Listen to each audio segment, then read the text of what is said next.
OTB AM. Brought to you by Avantcard Reward Plus Credit Card. Powered by MasterCard. Straight up better than your current credit card. Avantcard DAC is regulated by the Central Bank of Ireland. A very good morning to you. We're bringing the spice to your Tuesday morning here on OTB AM. If you want to get involved in the conversation, you can use the hashtag OTB AM. And I'm sure most of you know this by now, but we're streaming live over on offtheball.com/radio all day long with top quality sports content like the bit you just heard there, if you were tuned into us there. And now we're even on that creepy Alexa and Google Home in the corner of your room listening to everything you say and do. Imagine that, Owen. Well, it's... Do you have one in your bedroom? It's all subjective to creepiness, isn't it? Not really. You think it's just, by definition, creepy? Do you like someone listening to your everything? I mean, obviously you work in radio and media, so actually you need people to listen to every word you're saying. It's good for the ego. Somebody you don't know. It's good for the ego that Alexa or says. Control. That's a very interesting hot take you've just said there. That would be good, wouldn't it? Yeah. When she becomes sentient. Well, that is kind of a... Owen, I think you should slow down with that. It's kind of like the follow-up to a Joaquin Phoenix movie there, I think, isn't it? Nobody thinks Cork are actually better than Meath. Yeah, well, that clearly needs to work on the technology. She's saying absolute nonsense like that. There you go. The Specsavers Power Rankings are with us today. They certainly are. They've exercised a lot of people, particularly people from Meath, who tend to be wound up by the fact that Cork might be a better team than them. I hope now that we've got a sponsor, you're going to put some bloody time into this. I've always put time into this. I thought you were going to think about it. It's the only thing I mull over on a constant basis. Usually I just stare into the middle distance and nothing much kind of passes through my head, except for the power rankings. I started to think about things again. Yeah, that's good. You started to think about other things. Generally. No, I've started to think about things, which is including the power rankings, and that is where the list starts and ends. So I've done that for the entire season. They've always been correct. They've always been right. People may not accept that, but sometimes the truth hurts. So Manchester United are down under. There was a big debate about whether or not Pogba was going to show up or Lukaku was going to show up. They did. They're on the trip, and it seems as if Manchester United are doing everything in their powers to make this trip a failure. Yeah, at least Paul Pogba has shown up for pre-season. I guess it's a little bit tougher when you actually have to board a plane and fly down under. You really are kind of walking a tightrope if you don't show up for the flight to go to Perth. It's a bit different to Neymar and Antoine Griezmann, who basically didn't show up to training. But not boarding the plane would have been another level in terms of actually roguery. There has been, of course, drama. That's what I'm talking about, yeah. I mean, the 24 hours on, we knew they were on the plane. 24 hours on, people are waking up this morning to news that there's been a bit of a row. A bit of a row. And how do we find out about this row, Owen? From an official Manchester United social media video. Well, we'd like to credit Manchester United FC's official Twitter channel for this. Have a look. Here's what's going on. So somebody's saying stuff. That looks like Pogba's saying stuff over his shoulder at Lingard. And, I mean, I don't know. This is in the back pages of all the papers today. Is it that big a deal? Is that it? Well, if you the more you watch it, the more you're convinced that Jesse Lingard is pissed off with Paul Pogba here, that there is something going wrong. The first time I looked at it, I was like, this is nothing. And if you think about it, the person who's actually made this video was there. They've actually seen this happen. So it was their decision to actually put this in. They're not thinking about the possibility that this is a really damaging thing to Manchester United, unless the videographer himself or herself really hates Paul Pogba and wants Paul Pogba out of the club, and they think that Paul Pogba should be gotten rid of immediately. So this is all down to the editorial independence of Manchester United social media team's videographers. Fair play to them. I admire the journalism. It does look like something's up. It does, like, okay, this is not back page news. This is not back page news. But if you are watching that and you spot it, you're like, what's going on there? Granted, it's not a massive deal. They're having a disagreement. There's no blows. He's not restrained, really. That's like, come on, stop saying that. Is Victor Lindelof making it look worse than it really is? I mean, I think that if you watch that in real time, as opposed to the super slowed down. Well, that's the first time I've seen the slow motion. I think it's actually more dramatic in real time. Well, there's no football on at the minute, so we're reduced to talking about two grown men having a mild disagreement. They're not grown men. Jesse Lingard is not a grown man. He would kill you. Well, that's true, but it doesn't mean that he's any more of a man than I am. He's a professional athlete. Are you saying you're another grown man as well? He's no more of a man than you are? Okay, that was a tangent. But I don't know. I think this is a whole lot of stuff and nonsense, and that far worse happens, like punch-ups happen in dressing rooms that now we get to hear about through agents. To be fair, I don't think regardless of the intentions of the Manchester United social media team, I don't think they would have published a punch-up as part of their video. So we don't know what else is happening here, but this is as far out there as you can possibly publish in terms of a promotional happy, we're in Perth. This is the sort tip of an video. iceberg. That's what you're saying. I think so. That being said, maybe it's not. Maybe this is just the start of something ugly between Jesse Lingard and Paul Pogba, or Paul Pogba and all his teammates. Like, are they annoyed with him for the kind of way this has happened over the last couple of weeks? Yes. Is Jesse Lingard annoyed that Paul Pogba didn't bring him to New York with him? No. Not sure Paul Pogba was... he was in New York himself. No, of course he's not pissed off at him for that. They're not actually best buds by all accounts. There's not exactly animosity between them either, but I think Paul Pogba is probably a bit of a butterfly when it comes to that Manchester United dressing room. If you have to pick one of those two, as a person, who are you picking? That's like Russian roulette, except there's bullets in every single opportunity. I'm picking Pogba. Just about, potentially. Jesse Lingard actually over time may become more lovable and tolerable. Just about. As a footballer, you're picking Paul Pogba. Here's what's coming up on the show. It's a busy day for you. We're going to do the sports pages right now. I'm going to talk with Andy Mitten about various stuff at Manchester United. Probably not that much, really, or at all, about... we do a little bit about Pogba and Jesse Lingard's issues. We're going to talk about Wimbledon from the point of view of a stats analyst. Michael Murphy is going to join us around about 8:35 this morning. The power rankings are coming your way at 8:50. This will be an interesting power ranking because it's the last couple of weeks where teams can actually make a significant move. And yesterday, Kieran Donaghy threw the cat amongst the pigeons when he said Tyrone were the second best team in the country. So, have the Kerry Mafia spoken? Is Eoin on board with what Donaghy says? Tune in at 8:50 for our Specsavers power rankings. And then Deal or No Deal coming your way at around 9:15 after the sports news this morning. Let's get into the newspapers after this. Join Off the Ball in Abu Dhabi this November 17th to 23rd for the inaugural Off the Ball Open. With flights from Dublin, 5 nights in a 4-star hotel, golf on 2 championship courses, gala awards dinner, Peter Lorry golf clinic, and a live Off the Ball roadshow. You can also hang out with some special guests, including Kevin Kilbane and Kieran Donaghy. The inaugural Off the Ball Open. Book now at CassidyTravel.ie and check out offtheball.com. Starting with the London Times, the back page headline here is Aussies go barefoot to harness energy. So they're at Edgbaston ahead of the World Cup semi-final, and they had a session on the grass with no shoes on, and the Times has officially lost its shit about this. I'll get to more details on that in a couple of minutes. Serena fined for damaging court, fined 10 grand for hitting the court with her racket, one of the outside courts when she was training. So it wasn't even in a match, and they've fined her 10 grand, which is, I think, the second biggest fine that anybody's had for unsportsmanlike conduct. It's $10,000 is the currency it's reported in the Times. I'm not sure what that's about. And then also this is a very interesting story. Liverpool set to sign star 16. So there was a young English under-17 player who made his debut in the Premier League for Fulham last season, aged 16 and 30 days. His name is Harvey Elliott, and he's signed for Liverpool, and apparently the whole world wanted him. Fulham had offered him a deal, obviously, having brought him through, and he will turn 17 next April. So next April, this guy will be 17, and already Liverpool have won the off-season by signing the star of the future. The youngest player to ever play in the Premier League? Yeah. Yeah, it's an accolade that makes it automatically a good signing in the year 2019. But obviously time will tell with a signing like this. He has been linked with many, many clubs, and other clubs have shown interest in him, but Liverpool have clearly won out. They have that power now, don't they, to kind of fend off the big names, whoever they may be. The Irish Times leads with Wimbledon. Johnny Waterson there. Halep gives golf's teenage dreams a rude awakening, and Old Firm lay down a marker to young guns. Nadal dismissive of the idea the big three are sending out a message to the rest of the draw. I'm not sure how you can be dismissive of that when clearly they're dominating. And Rory Croke here has got a good piece on sport and TV. Is sport and television in danger of eating itself? Costs about £1 million to watch all the sport properly, legally, throughout the season if you're into everything. £1 million. Is that the official figure? Official figure. Yeah. Okay. Top marks for Irish students. This is the Irish Women's University team who are through to the semi-finals of the World University Games in Naples. Having the crack. They beat China on penalties.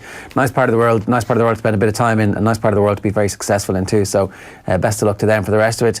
Pog fight. Here's the mild disagreement that I suspect was over before it even hit the video editing suite. Lennon, Blast and Cham. So one of the Celtic players has decided that he's better than Scottish football, and Neil Lennon, funnily enough, as the manager of the team that he's currently playing for, doesn't like the sound of that. He's going to have a quiet word and tell everybody about it in the media. So already it seems to me that the Neil Lennon era is not getting off, the second one is not getting off to the full-time second one, because obviously he finished the season last year.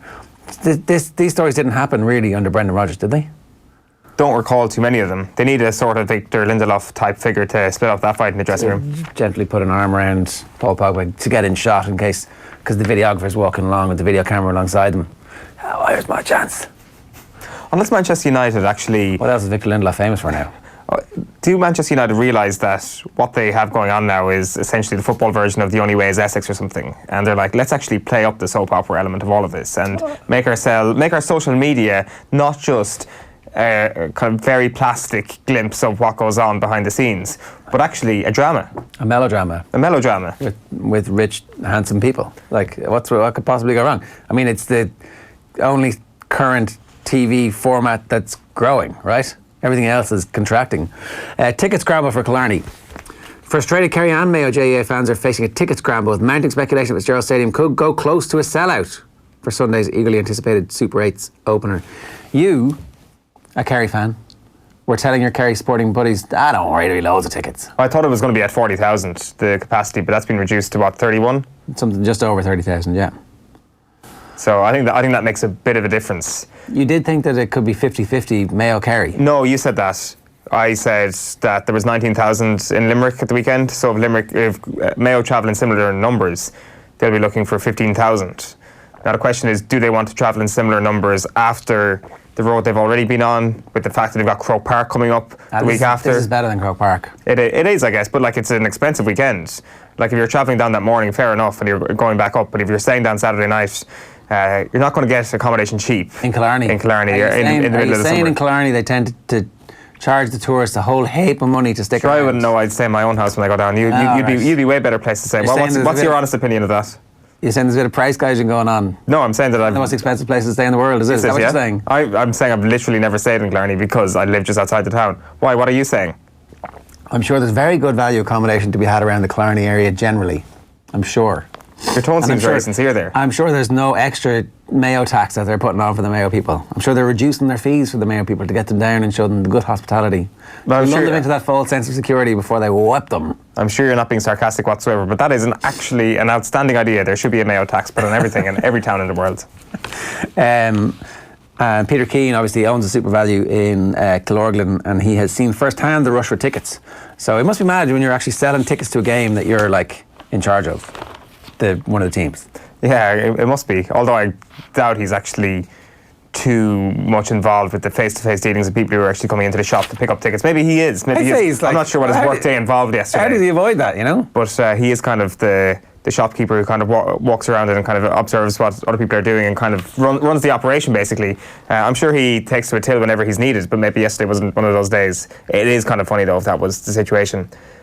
The rush for tickets, it's a good sign to have a rush for tickets, I guess. James O'Donoghue flying and training? Yeah, that's the story on the back of the Irish Daily Mail this morning. Back in action, O'Donoghue will be fit for Mayo Showdown.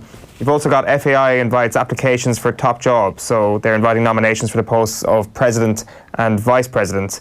So this is under the recommendations of the Governance Review Group.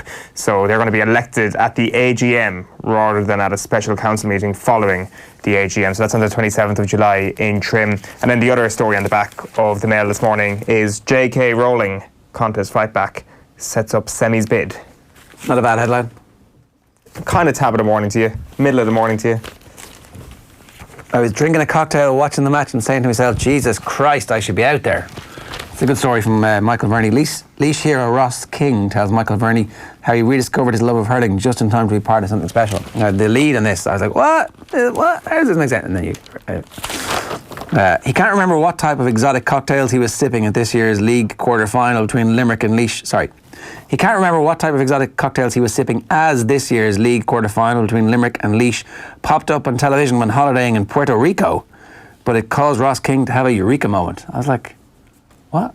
It's Puerto Rico in the Canaries. I was thinking, not the South American one, Central American one. Well, that would have been amazing. It was like full live uninterrupted commentary of Laois and Limerick in the Allianz Hurling League quarter-final in Puerto Rico. You'd be like, the earth is sending me a sign here. If you're one of the Laois players, I mean, this game's on TV and here I am, I've travelled all the way to Puerto Rico. But even in Gran Canaria, he took it as a sign and was like, I wanted to be out there. Ross King is the guy who obviously had the butt of a hurl pushed through his helmet and fell out with the Laois County Board, and rightfully so, because I don't think anybody ended up getting suspended for that. And it was a whole big story about 18 months ago. And then comes back after the league and obviously plays a key role at the weekend in the biggest victory in Laois hurling in half a century, more than half a century, 40 years. Not bad. It's a good endorsement for people who are thinking of going on the cocktails in Puerto Rico next year instead of just playing Allianz League. Yeah, don't play the league. Come back after the league, have the crack, and then it actually isn't going to make that much difference. We thought that Shane O'Donnell going to Harvard was the best way you could possibly clear the brain, but turns out no, it's actually going to a sunnier climb and sipping on whatever it was. We do need to find out what that was. Probably a whiskey sour. Boston in the winter is pretty cold. Cooper and McCarthy out of action for Dubs opener. Johnny Cooper's unlikely to play in Dublin's Super 8's opener against Cork and Croke Park on Saturday. I mean, I never thought that he was going to be back for that, but is there a possibility he's close to it? James McCarthy or Johnny Cooper? Both. I'd be surprised if McCarthy was close. What are we at now? 2 weeks, 3 weeks? It looked like something that would take probably a month to recover from. They say that it's not going to be a season-ending thing. Also, Why would you risk him for one of your 2 home games? You don't need it. Also, you're probably going to win your 2 home games. You don't need to risk him going to Omagh either, and what could be a dead rubber either. So, again, further proof that the odds are all stacked in Dublin's favour, that you can literally bring back a player at your ease. If James McCarthy was playing for Mayo or Kerry this weekend, you would have to weigh up the idea, do you risk him or not? But because of the fact that, of course it's because they're a fantastic team as well, but the added incentive of the fact that they're at home and they have their home comforts, and that will be whatever a 4 or 5 point boost to them as well, means that they get off scot-free without him even having to consider risking him this weekend. Same with Johnny Cooper. It is interesting, like if Cork versus Dublin was a game of backs and forwards this weekend, I'd watch it closely. I'd be interested in just watching in isolation how the Dublin defence gets on against those Cork forwards, but sadly the GAA Championship is not a game of backs and forwards, and Dublin will hammer Cork on Saturday night. I still don't think they're going to hammer them. That seems to be actually a growing trend. Eamon Fitzmaurice was saying that yesterday as well. Some of the quotes in the Examiner today saying that they're going to give them a bit of a rattle at the weekend, and that the Dubs have, by definition, actually fallen back this year. That doesn't mean that they're not raging hot favourites to win the All-Irelands, but he doesn't buy into the idea that they just didn't go for the league. That's not how Jim Gavin works. That a league was a real warning sign for Dublin. So I don't know. I'm not sure do I buy that myself. I think you look at the personnel that were still on holidays and had an extended break, I think it was a little bit different. The back page of the Sun this morning goes with Frank Lampard. Blue got to fight for places. Lampard getting shirty with stars. So he will this week drum into his stars just what it should mean to play for Chelsea. The new boss wants players left in no doubt what they are fighting for the right to wear their shirt. So Kante is in town, with town being Dublin. Kepa is here, Ross Barkley, Giroud is here. You didn't see them wandering around the streets or anything this morning? Are they strolling around, yeah? Are they strolling around? No, I didn't see them. Well, they're in Carton House, so are they strolling around Maynooth rather than strolling into Dublin? Potentially. Well, they're saying that they flew into Dublin yesterday, so they've probably gone straight out to Carton House. You've also got Pogba and Jesse Rye. You've got the Celtic story, and teeny bit more, teen sensation Coco Gauff is itching to get back into action after crashing out of Wimbledon on court 1. So it was Simona Halep who beat her in straight sets yesterday. I'm sure every nightclub in town is licking their chops at the prospect of having the Chelsea lads walk in and buy them out of Cristal, or whatever it is they're drinking these days. You better get your order of Cristal in, kids. Bodies on the line. Mike Quirke's season hinges on Sunday for Kerry and Mayo. Is it dead if one of these teams leaves? I think if Kerry loses, it is. Mayo still have the home comfort of the Donegal game at the end. So, and they will more than likely win in Croke Park as well. So they can get the 4 points very conceivably, even if they lose on Sunday. From the heart, I apologise if players' rebel songs caused offence, says Tyrone Boss. This is an interesting story coming from Tyrone. And actually it's not on maybe whatever episode or edition of the paper we got doesn't actually have that story in it, but apparently Tyrone issued an apology yesterday after video emerged of the players singing rebel songs while a flute band walked past, and Arlene Foster had her say on that. So that's definitely the weirdest GAA story of the summer so far. Back page of the Herald is Cooper no-go. McCarthy also unlikely to make Super 8's Rebels clash. And boys will be ready, says Hayes. It's Sarajevo against Celtic at 6:45 this evening. Pogba and Lingard in Oz bust-up, says the Mirror. Oh my God, what's happened? They had a mild disagreement about something to do with who knows what, probably Love Island. I mean, I don't think this is a big story. But as I said, it's the off-season. McGinley won't be host again next year. Paul McGinley won't host the Irish Open again next year if asked to step in as a late replacement for Pádraig Harrington.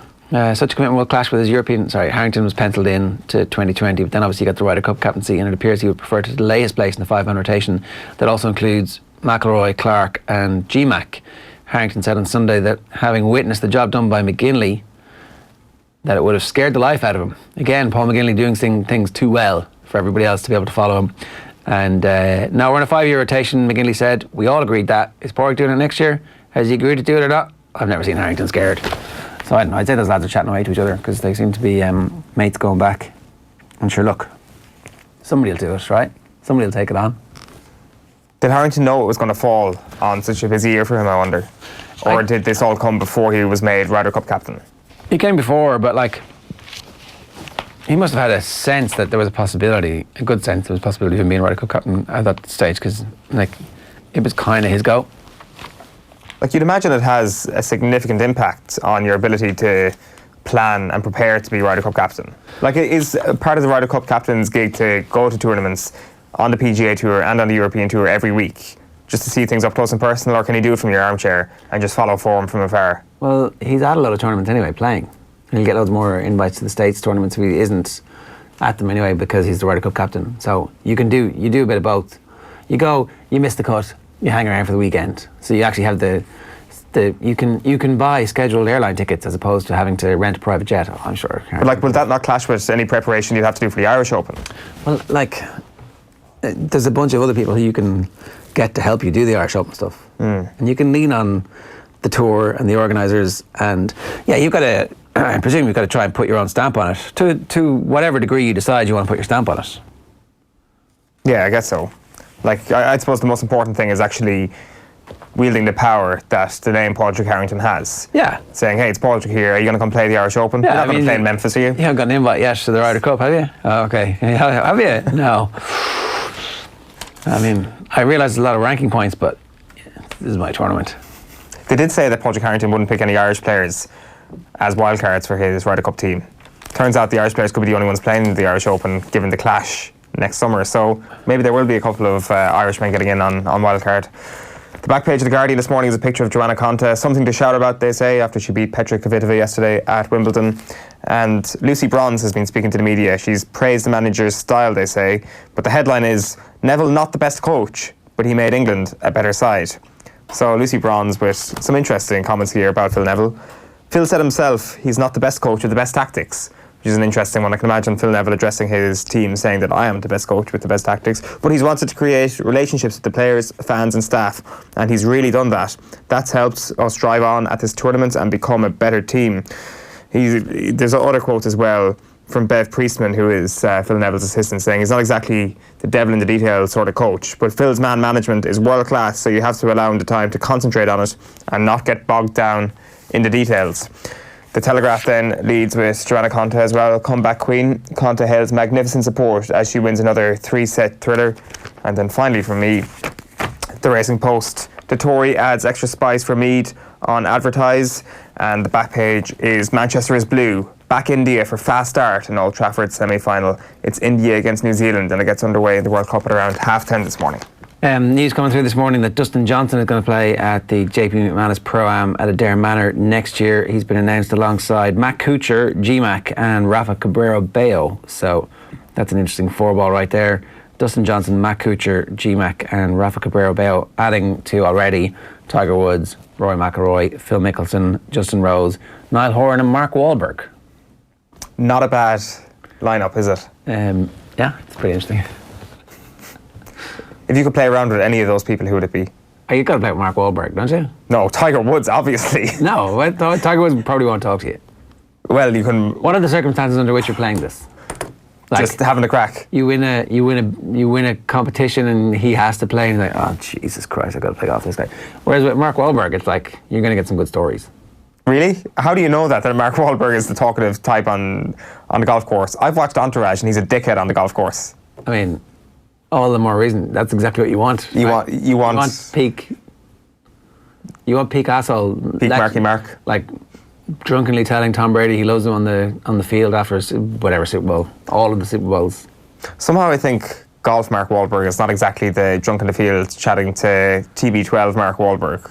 And also I think he probably communicates with Tom Brady in a manner in which he wouldn't communicate with you. No disrespect, but he probably has a bit more respect for Tom Brady. Yeah, well, that's who I would pick. You're picking Tiger Woods. Of course I'm picking Tiger Woods. Tiger Woods is hitting the ball. I played golf with Tiger Woods. That's exactly what you're going to be able to tell people for years to come. Past you. He's not waiting for you to hit your fourth shot as it scutters past him. Being very generous. And he's like, oh God, look at this guy. I mean, come on. He's not respecting you, Eoin. No, I'm not here for respect. I'm just here for the stories. Yeah, you're not getting any stories either. No, this story. I played golf with Tiger Woods. Right. You're going to dine out on that, are you? Yeah, 100%. No, not Mark Wahlberg for me. Niall Horan is clearly the person there who would be the best crack on the course. More than likely. Dustin Johnson would be boring. Matt Kuchar would probably just insult you. Well, Matt Kuchar, yeah. I hope Matt Kuchar gets the love of the Irish galleries. They're an appreciative, knowledgeable crowd. So they know what you've done. Exactly. They'll be a bit like, oh, well, Mr. Caddy, jeez, I hope you're getting your tip today. And you're like, well. Yeah, no, I'm going for Tiger. For stuff like this, do you think they fly their own caddies in? Or do they just like use local caddies? But it's what time of the year is it on? It's right before the middle of so it's the day after the FedEx. Yeah, before Scottish Open. Yeah. So of course they're flying their caddies in. This is a practice round. It's crack. Cracks. Does Tiger Woods do crack? Everything's a practice round for Tiger Woods. And I think that goes for all those professional golfers. Of course, I would say they're bringing their caddies in. Like, there's something going wrong with their swing at that point. They need somebody to diagnose it. Not that the caddies would be the people who do that. They do have coaches for doing that. But I think they'd like to have something as close to their professional setup as possible. You underlined loads of stuff in the Australian barefoot hippie story. Yeah, this is interesting, isn't it? So this is at Edgbaston yesterday, the Australian cricket team. They attempted to capture positive energy coming out of the earth. So how did they go about capturing positive energy coming out of the earth? Well, they took off their shoes and they took off their socks and they walked around. This is because their head coach, Justin Langer, is big into this. He says the practice of barefoot is known as earthing or barefoot healing, and its advocates claim that it can reduce stress and inflammation and improve sleep and general well-being. So Australia obviously going up against England. When is it, on Thursday? Haven't won there since 2001. So Justin Langer brought this in to the team. He's written a book on this sort of stuff, and it's clearly somebody who thinks a lot about mindfulness. And he says himself, I'm a bit of a hippie. 1 month every year I'd like to grow a beard and not wear shoes. You see some of the other quotes here as well. Hanscom, who's involved in the squad, says there were some really good stories. So they all sit down and they have a really honest conversation after they walk barefoot through Edgbaston. It was an honest conversation, and it was great that some of the guys poured their heart out about what it meant to get to the semi-final and their first memories of cricket growing up. It was really nice. It was great to see what playing in the finals means to this group. It's an interesting way of actually kind of sussing out a pitch. I can't imagine too many people who go for a walk around Croke Park and then take off their shoes and socks and go around barefoot in Croke Park, but clearly it's something in his book Seeing the Sunrise, which he's written about Langer quite a bit. Do you buy this? Yes. I buy it because the players bought it and because they believe this has a positive effect. Is it all the placebo effect? Maybe that's not fair to the process. If they get beaten, won't they be like, oh, look at that, stick your shoes on now, hippie? Won't they? Well, like, that's the way it always goes. Like, who are we to say that they wouldn't have got beaten by a bigger margin? But if they win, how many people are going to be like, the hippie method is the best method? Not too many, actually. I would say there's people who are looking at this saying, this is stupid. But if the players actually believe that this is harnessing some energy and some positive energy, then all well and good. Like, if you gave me a blue pill and was like, that's going to make you stronger, I'd probably feel stronger. Maybe not you, but if an actual professional who's written a book on the subject told me that, then I would probably feel a bit stronger. The placebo effect is a very, very strong thing, and clearly they believe in what Justin Langer is doing here. Like, they obviously poured their heart out. It sounded like a really emotional conversation they had. I mean, the placebo effect won't affect everybody. That's the thing. It's not exactly the same. You're talking about collective hypnosis. Yes. That's exactly what I'm talking about. Yeah, I always get those two things mixed up. and collective hypnosis in a sports team environment where it is entirely outcome based, fair enough as a short-term thing. But what if there's a bunch of naysayers in the group who are like, screw the environment, I'd drive a gas guzzler? I mean, I suspect a lot of them aren't hippies. Well, maybe for this week only they become a hippie. Maybe some of this Australian cricket team, aren't good human beings. in tune with maybe they're just stereotypical Aussie lads. I think that's the most insulting thing you've ever said about the Australian cricket team. I'm sure some of them are. That's what I'm asking. Well, how will they respond to this, do you think? They haven't exactly shown themselves up to be the greatest sportsmen over the last couple of years, the Australian cricket team famously. Come on, they're cheats. Maybe this is all an image to sort of say we're actually back down to earth, pardon the pun, and we're all happy people and we're all good people and we're all thinking about the energies that we bring to the game. And we're all supposed to lap this up. Yeah, well, I am lapping it up. I'm saying it's going to help them crush England on Thursday. Okay. And it's going to be the single biggest reason for that. I'm actually up for England now, I've decided. Just because people walk around barefoot? And Morgan. And because you remember where the Australian cricket team have come in the last 3-4 years. How long ago was that? Was that 2 years ago? It was 18 months? The ball tampering scandal? Yeah. About 18 months ago, yeah. All right. Chelsea are down to face Bohemians tomorrow night, and they have another game after that, and they're 9 whole days in Maynooth. Frank Lampard, obviously, has been appointed their manager. There's pictures of him on the back pages of loads of the papers today at training in Maynooth, giving his tactical instructions to the team. And here's Pat Nevin, who obviously has very close links with Chelsea. Here's his take on Frank Lampard's appointment. It's as likely to work as anyone else. He's got a couple of things in his favour. He's going to have, the fans are going to give him an amazing backing more than any other manager. But Chelsea fans tend to back their managers a lot of the time. He certainly knows the club. Jody Morris, who's coming with him from Derby County, he helped some of those kids coming through anyway. So there's that side of it. Anyone who's good enough, he'll help develop. He'll probably, and I say probably, get a bit more grace than most managers have at Chelsea. Surely the club understands now this is the worst time in probably 2 decades to take over Chelsea Football Club. I mean, you've lost your best player, who everything was basically built around last season. Well, half of everything was built around last season. Hazard. You can't actually buy anyone else at the moment, and that looks like it might stick, but who knows? You're going to have to change the system completely from one which was a very specific system last season. You've not got a natural goal scorer on the team. They're slightly ageing, but the defence is quite good. All those things, and by the way, look at your competition. Now, Man City aren't hanging back. They've gone and got Rodri. Liverpool ain't going to hang back. Spurs ain't hanging back. They're all going to be throwing the money at it. They're all going to be better. Chelsea, well, you've got to think they're not going to be as good because they've not got Hazard anymore. So all those things stuck in together, it's a tough one for anyone. And I absolutely refuse any time to get caught up in how, because a famous footballer is loved by a club, that's going to work. It honestly makes little or no difference in the long term. It's whether you're a good manager. That's what it comes down to. Yeah, exactly. It comes down to whether or not Frank Lampard is actually any good at managing a football team. So it's going to be interesting to see what happens over that. Like, I think that Chelsea's policy over the last half decade of signing a bunch of young players and sending them out on loan, although a few superstars did creep through the net, then a bunch of other ones have actually learned how to be men and good footballers. So Tammy Abrams is a good footballer. So he is a goal scorer. They will put him in the team. He will score goals in the Premier League. Whether or not it's at enough of a rate for them to be a top 4 team, or whether or not there's a style of play that you have to use with him as your striker. I mean, maybe not though. Like when he was playing and scoring goals for Villa were playing good football in the second half of the season in the Championship. He's okay. He's going to be somebody who I think goes straight into the Premier League and succeeds. And there's a bunch of other those players who've been out and around on loan who they get back and suddenly are like, okay, well actually I have 10, 12 games here to prove myself in a way that I wouldn't do if Chelsea signed their usual 5 players in the summer. So I don't know. I think that their squad is actually going to be okay. I don't think Tammy Abraham is good enough to lead the line for Chelsea.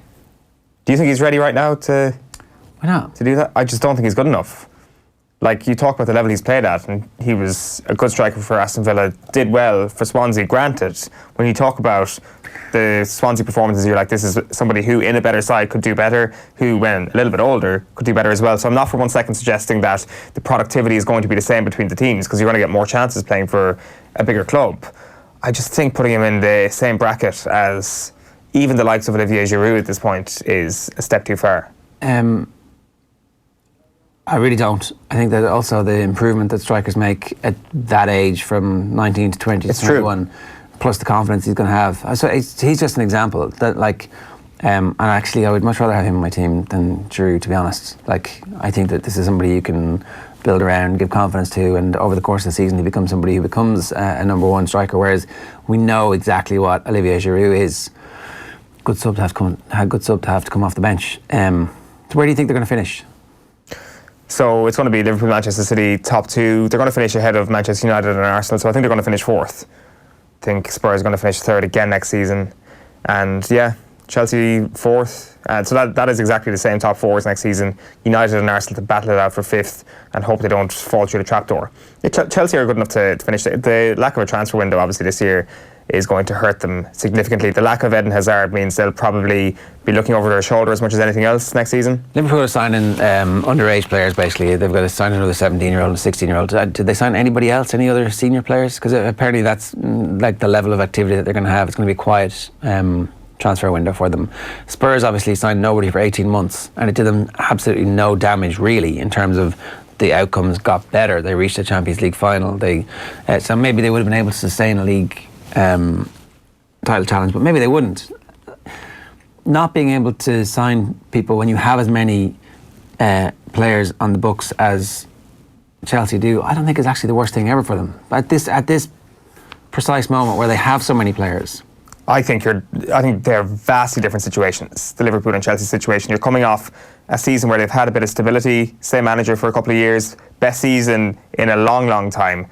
That is the sort of squad you don't need to add to. The Chelsea squad is something you do need to add to. And granted, as we've made this point a couple of times before, they've already spent more money during their transfer ban than the likes of Arsenal have due to the Kovacic signing. And they're going to have Kante back in his best position.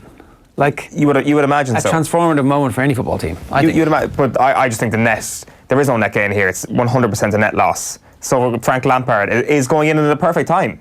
The stakes couldn't be lower relatively from a Chelsea perspective. 7 minutes past 8 this morning, you're watching OTBAM, the sports breakfast show from Off the Ball. OTBAM is sponsored by Avantcard, powered by MasterCard. We're talking football with Andy Mitten, who's down under in Brisbane, where he's going to be following Manchester United on their summer tour. Andy, good morning to you. How you doing?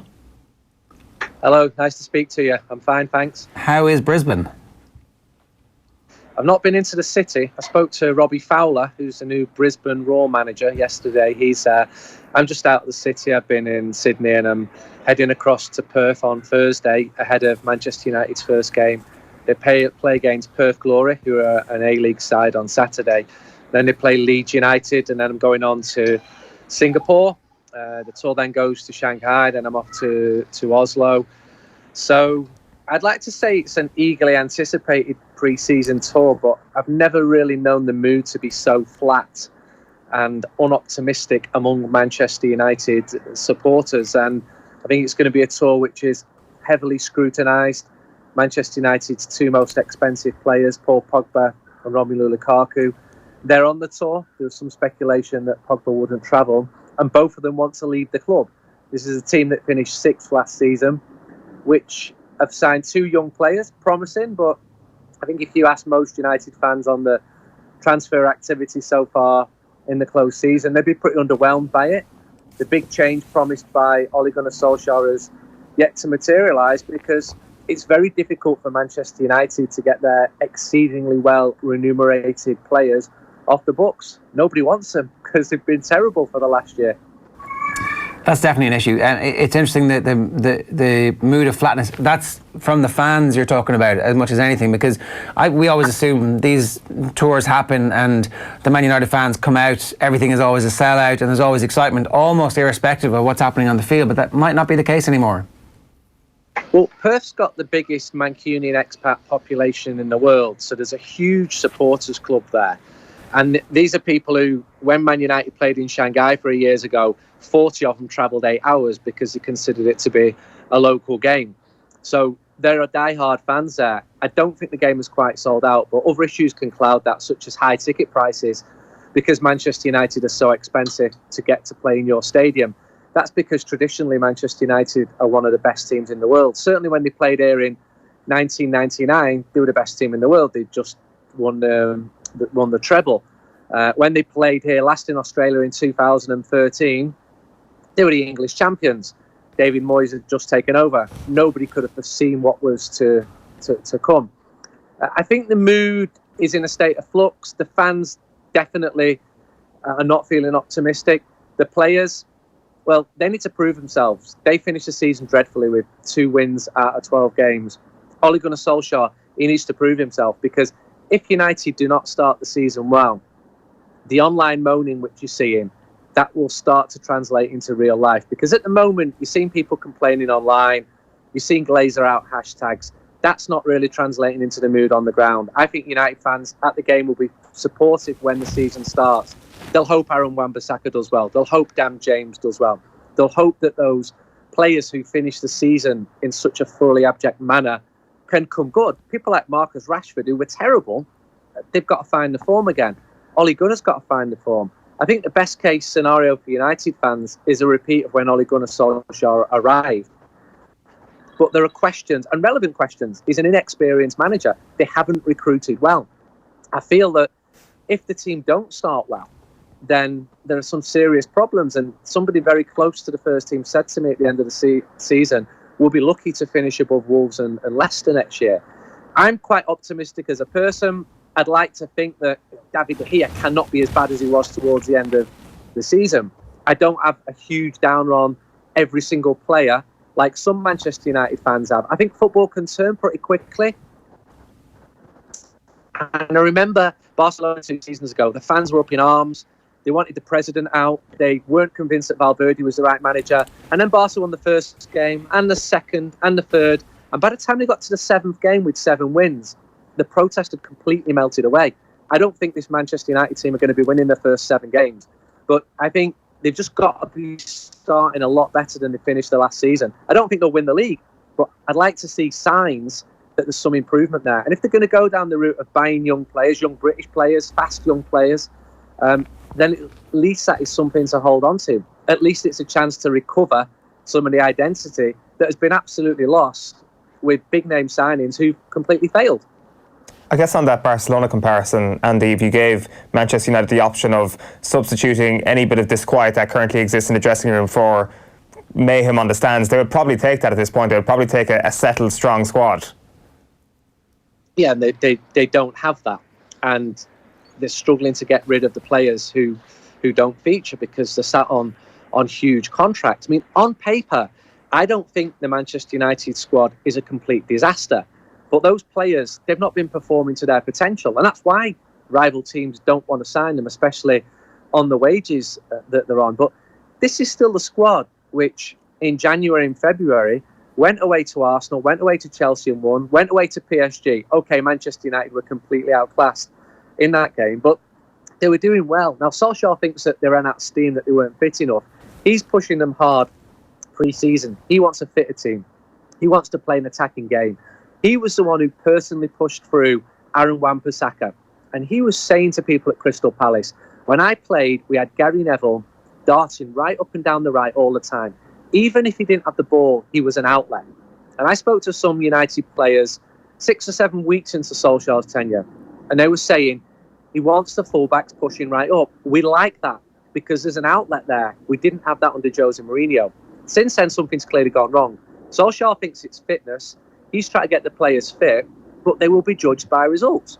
If 6 games in, they've won 4, they've lost 1, they've drawn 1, people could handle that. If 6 games in, the 13th in the table, that's when I think you'll see real life dissent among the fans. The fitness thing is always really interesting, pardon me, because it's one of the oldest tricks that a new manager comes in and says this squad isn't fit enough, and yet if you're being optimistic, there is a clear pattern recently with other managers who've inherited a team that played a different style of play and who weren't the fitness required for the type of game plan that you're looking at. I'm thinking here specifically of Liverpool when Klopp comes in, a bunch of players got injured almost immediately upon his arrival in the middle of the season because they were being asked to do different things. Now, it's not that the players weren't fit under Brendan Rodgers, it's that they were fit for a different type of game.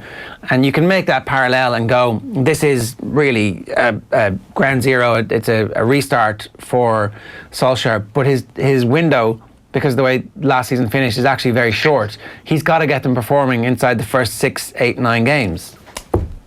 He has. He absolutely has, because otherwise he's going to be the one who's subject to the abuse. And he's a club legend, but that won't matter. This is Manchester United.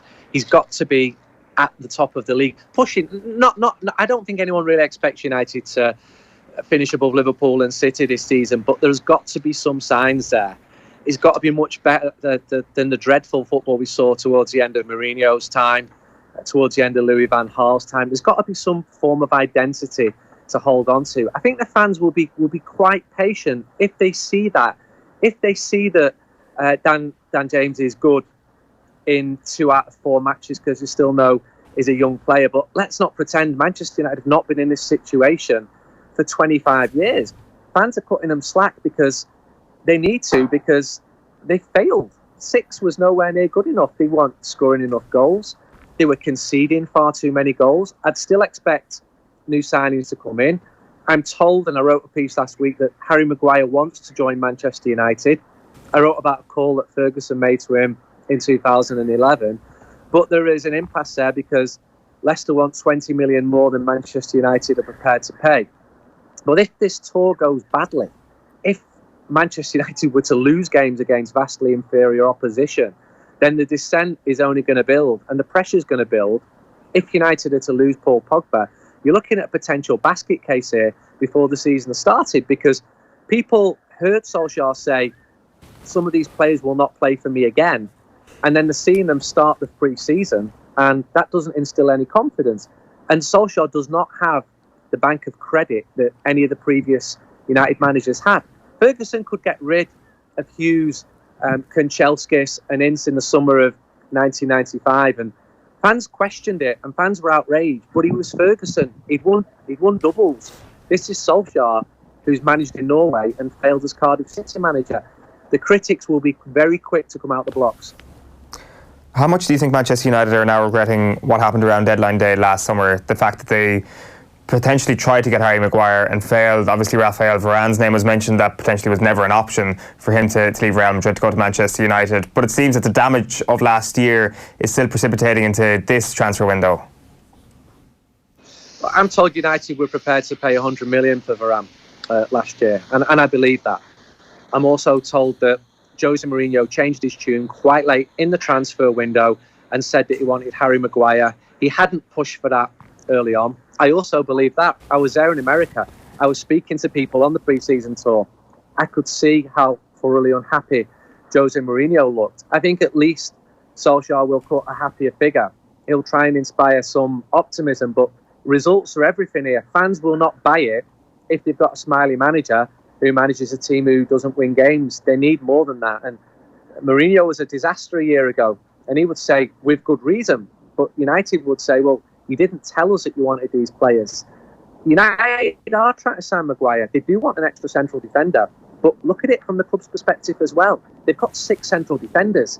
Looking at it in the most optimistic way, Axel Tuanzebe, very good player. He's captained every single Manchester United side, apart from the first team.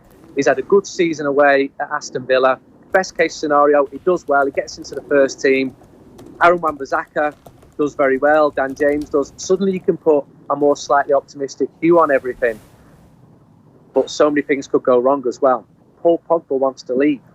He's the best player. Technically, he's the best player, even if he's wildly inconsistent, and has pretty much failed since he became a Manchester United manager, because he's been brilliant in some games, but he's not been anywhere near as consistent as he needs to be. Paul McGrath was saying on one of our shows last week that they'd be idiots to not get rid of Paul Pogba at this point. What do you make of that? Well, first, when you say Paul McGrath, for a Paul McGrath in Manchester United's defence at the moment. I think you can argue Pogba's case pretty strongly both ways. I think he's complicit in the club's failure. He should help getting his way out of it. I also think when you've got a player managed by Mino Raiola, this is what you get. You shouldn't be surprised. he puts his players first. The clubs are his clients, but the players are his main clients, and he doesn't really care much for Manchester United's success. He cares more for his players' success. Pogba has not done enough with Manchester United. This was a guy, when he arrived, people thought the team would be really rebuilt about him. I still think Ed Woodward hopes for that to be the case. To this day, Pogba is the man who sells the most shirts with his name on the back, mainly among younger Manchester United supporters. But when he comes out and says he wants to leave, the fans then say, well, if he wants to go, let him go. We only want players who want to play for us. But that actually strengthens Pogba's position and weakens United's position, because United will be felt more under pressure to get rid of the player. It's an absolute mess. We can't pretend otherwise. Another line that's in the newspapers this morning is Ander Herrera saying that the club arrived late. Manchester United arrived late, and by that point he had already decided to join Paris Saint-Germain, suggesting perhaps that Manchester United could quite easily have kept Ander Herrera. Is that something that's seen as a failing, or in your view is it like we were good to get rid of him off the books and into another club? I know Ander. I know people at United. I know Ander's agent. I was interviewing Ander when he was at Athletic Bilbao.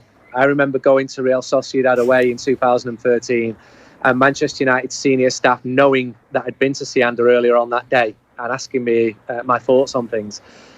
There's often two versions of the truth in football. With Ander, I think there are three versions of the truth. United felt that he was excessive in his demands. I'm not even sure if Ander knows this. United also felt that, given his age and his body type, you weren't going to see a player who was improving. Ander felt that he didn't get an offer, that he didn't feel loved.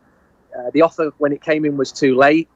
I can understand if you've not got an offer and your contract's about to run out, that you instruct your agent to find other opportunities. Ander was very happy in Manchester. His family were happy in Manchester.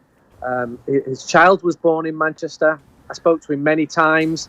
There were times when things could have gone better for him. It was pretty complicated for him under Louis van Gaal. There's three sides of the story here. If Ander does really well for PSG, people will be saying, what a mess United have made. If he doesn't, then hindsight will say that we were right to get rid of him. He was a popular player. He wasn't Roy Keane, though.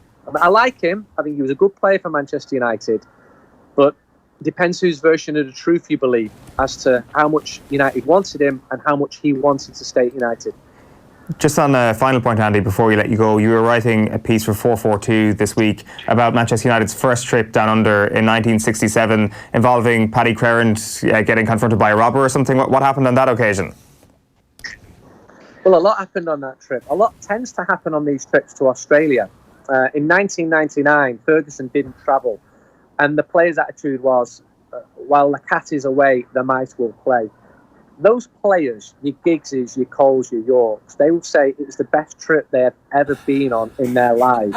They frequented the nightclubs of every city they went to. They had a wonderful time playing cat and mouse and dodging Steve McLaren, who had absolutely no power over them whatsoever. And their argument was, we've just won the treble, we're in Australia, we can do whatever we like. Then when David Moyes went and he took the team onto Bondi Beach to train, and Manchester United security said, no, you can't take Manchester United players onto the beach here. And David said, well, I did it with Everton. And they said, well, this isn't Everton. Moyes, who'd just taken over, took the players onto Bondi Beach. Hundreds of people surrounded him. The training session was impossible to have. Back in 67, United players, they stayed above a pub in Coogee Bay. They were sponsored by a tobacco company. Assistant manager Jimmy Murphy, he'd have a few pints each morning in the scruffiest pub in the area. He would get all the cigarettes from the sponsors. He'd hand cigarettes out to whoever wanted them. Crerand told me that not every Manchester United player smoked at the time, so there was this huge build-up of cigarettes in the assistant manager's room. And then Crerand one night was accosted by a robber. He broke into his room. Crerand gave chase slowly. He wasn't the quickest player. He was just about to catch him, and the robber turned round to him and put a pistol to him, said, you come any closer, I'm going to shoot you. And the robber had actually taken some of the possessions from some of the players. So whatever happens on this trip, and I can see things happening in the social media age where everything's going to be magnified, I'd be absolutely stunned if someone pulled a pistol on a Manchester United player. However, if you speak to some of the fans, they wouldn't mind that happening to shock them into performing. That is amazing, and the 2000 trip sounds absolutely spectacular. The 99 trip, I presume there's nothing in that whole row. I don't know if you've seen the back pages. Certainly the tabloids in the UK are all leading with the row between Pogba and Jesse Lingard, where Lindelof has to step in. It looks like absolutely nothing, and yet it came out of Manchester United's official social media channel. So, is there anything in this? I don't think there's anything in it. I think Pogba and Lingard get on well. I think there's always creative tensions in a dressing room. We're not talking about Roy Keane and Gary Pallister, who didn't speak to each other for 18 months here, and many others I could mention which never get out in the public domain. These rows are normal. I wouldn't read too much into it. People have played it up a bit because A, there's not much happening, and B, it's on United's official channel, which have been very quiet recently. I wouldn't read too much into it. All right, Andy, good stuff. Enjoy your trip. Thanks a million. Thank you. That's Andy Mitten there, live from Australia this morning, and giving us an update on how things are going at Man United. I was hoping he'd say that, Paul Pogba and Jesse Lingard have always hated each other, and finally the world can know the secrets of Manchester United. Yeah, so what do you think is going to happen, Man United? We're exactly 1 month and 2 days away from kick-off in the Premier League season. I'm now thinking that Paul Pogba will start the season at Man United, and that he will transfer on the last day of the transfer window. That this is going to run the whole way to... Doesn't the transfer window close before the season these days? Then they make that change, so I'm not sure if that can happen. Either way, if he's going to leave, they need to get rid of him now. There's no point in him coming on a tour, because we've seen this happen in recent times with clubs, where their season can be over before it starts in terms of actually contending for the Premier League title. I know that's not what the expectation is at Old Trafford this season, but think of Jose Mourinho's last season at Chelsea. He lost that in his pre-season tour. Things had started to go AWOL in his pre-season tour. Yeah, it's the 8th of August, you're right. Well, I mean, I actually think that deal could get done in the matter of a phone call, because obviously he wants to go and there's two suitors, but... I get the sense from Paul Pogba's body language that something was close to happening. That frustration that we saw him display at the airport a couple of days ago is a sign of a man who is, as I say, frustrated, and something is close or something is about to happen. It doesn't strike me as the sort of anger that he might display if he's forced into staying at Manchester United. But you do get the sense that something is close, and if the tour had happened a week later, he might have sealed away from Manchester United, because he clearly doesn't want to be there. He's pretty much said as much.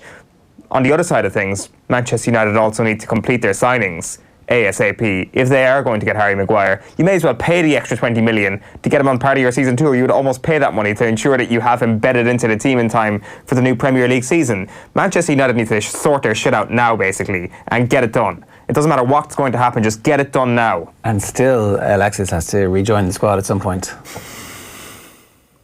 Just pay him to sit on the beach. Or do you give Alexis 6 months off and say, go off and find your joy and come back to us and finish your career with us, because we're going to pay you anyway. We've signed that contract. We're on the hook for the tens of millions that are left of your deal.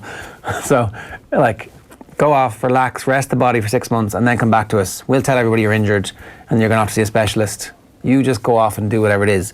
Go and drink that cocktail in Puerto Rico that the Laois hurler was drinking.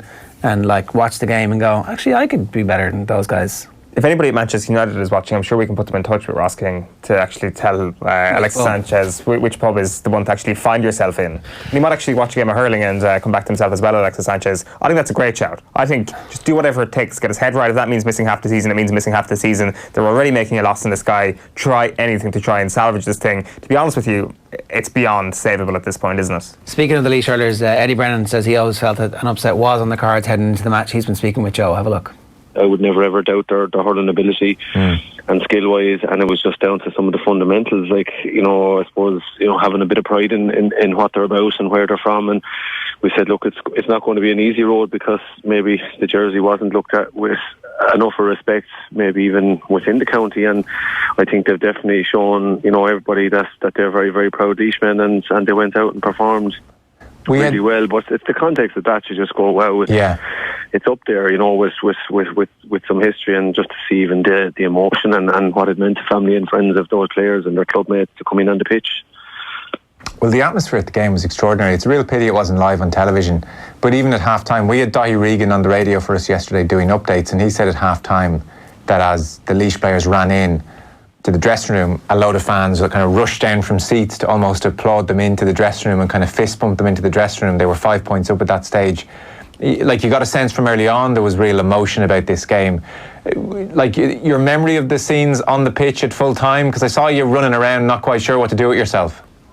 Yeah, I suppose it's a weird one in that sense, but firstly, like, Tommy Fitz would have, spoken to the lads on Friday evening when we were, doing our few bits and pieces and team and stuff, and Tommy referenced that. He said at half time, he said you'll have the crowd will come down and clap you in off that pitch, and we just make sure, he said, we're in a good position, and he said that'll carry us, like, and it was just brilliant to see that.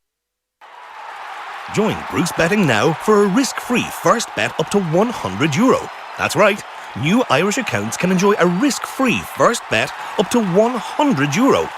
So if your first bet loses, we'll refund your stake with a free bet. Now that's giving you more. Bruce Betting. In-store, online, and now on your phone. T's and C's apply. Please gamble responsibly. See dunlewy.net. Do you have what it takes to make a real difference? To be there for those who need us most? And to belong to something bigger. To feel the pride of serving your country and supporting your community. Join our army, our air corps, our naval service. Join our team. The Defence Forces are recruiting now. Apply on military.ie. All right, you're very welcome back to OTBAM this morning. If you've just joined us, you missed a great show. We've been speaking Manchester United's Down Under trip with Andy Mitten, who is in Melbourne. So he joined us live on Skype just a couple of minutes ago. That'll be available on our social channels in just a little while. And if you've got anything that you want to get off your chest this morning, you can drop a comment wherever you're watching this. So if you don't know by now, we stream live on YouTube, on Facebook, and also on Periscope and Twitter.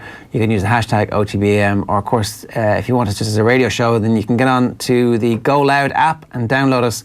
And we're a full 24-hour radio station on GoLoud as it is now, putting out some of our best content from the past, and of course live every day, every morning from 7:30 to 9:30, and also then again from 7 to 10. Now we're moving on, talking tennis, and I'm delighted to say Nico Jones joins us. Really, try saying that quickly. Live from London this morning. Nico, you're somebody who's steeped in tennis analytics, and one of the things we wanted to talk to you about in particular was how your analytics suggested that Corey Goff was going to win against Venus Williams. Tell us the story of your magic numbers. Oh, well, I'm not sure we knew she was going to win, but we definitely thought it was going to be a lot closer than the media seemed to make out in the aftermath. I mean, Venus had been in pretty bad form, hadn't played a lot of tennis in recent months, and Corey Goff has been on the radar for years as a potential number one.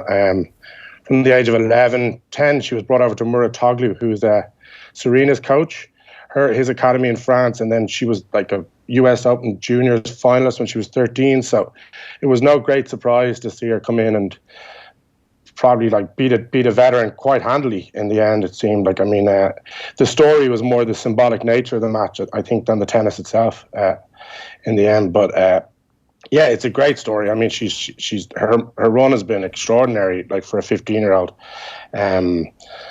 But I think when she ran into Halep, who is a proper player, former world number one, obviously, I think her limitations were kind of exposed. Halep never really got out of third gear and beat her fairly handily. So while it's an amazing run, I think it should be put in context. I mean, just 15-year-olds used to be pretty commonplace on the WTA. I think Martina Hingis was number one in the world when she was 16 years of age. I mean, it's phenomenal. I don't want to take away with it and be all bah humbug that Corey Goff story, but yeah, it wasn't a massive surprise to us as it seemed to be to everybody else. Is she a step above the rest of the 15, 16-year-olds that have come through and have played at that level over the last couple of years? Oh, absolutely. I mean, yeah, she is. The girls burst through as teenagers a lot and kind of they fizzle out. When they get to 19, 20, the game gets figured out, or I don't know, they lose the motivation. She seems like she's got the whole package. I mean, she really, she's been touted as a future world number one for a while, and I think she's confirming those the faith that people have had in that. She's got an amazing team around her, as has been like kind of said a lot over the last week. She's with a good management company now. The sky really, really is the limit for Coco. But there's some other girls, like Anna Samova made the semi-final of the French last month, and she's only 17. I mean, there's some good, a lot of talent coming through in the women's game. But yeah, no, Coco seems to be the top of the pile, definitely. It seems that during Serena's absences over the last couple of years, what we've seen is a game that's fairly turbulent at the top in the women's game. There's something enjoyable about that. There's something enjoyable about the unpredictable nature of it. Or do you feel that perhaps the strength of the game would be better served by the next Serena or by something akin to the men's game where you have 2 or 3 powerhouses? It's hard to tell the balance. I mean, it is far more entertaining, and the unpredictable nature of it means that you just on any day, pretty much the top 100 women can beat each other on any day. Usually, I mean, okay, the cream of the crop will like the Pliškovas, Kvitovas, Bartys will win 1 or 2 tournaments a year, whereas the other players may not. But on a given day, they can all lose to each other, and that makes it exciting, to be honest, more than anything else. In comparison to the men's game, I mean, I wouldn't mind if there was 3 or 4 dominant players on either side, but if they were in their mid-20s and it was kind of new and it was kind of a new brand, a new group of top players, the kind of fact that it's still the same 3 guys in their 30s still doing it in the men's game, every single slam, most of the Masters 1000s, I think that's becoming a little bit repetitive from someone who has to watch it or who watches it every day, week in, week out.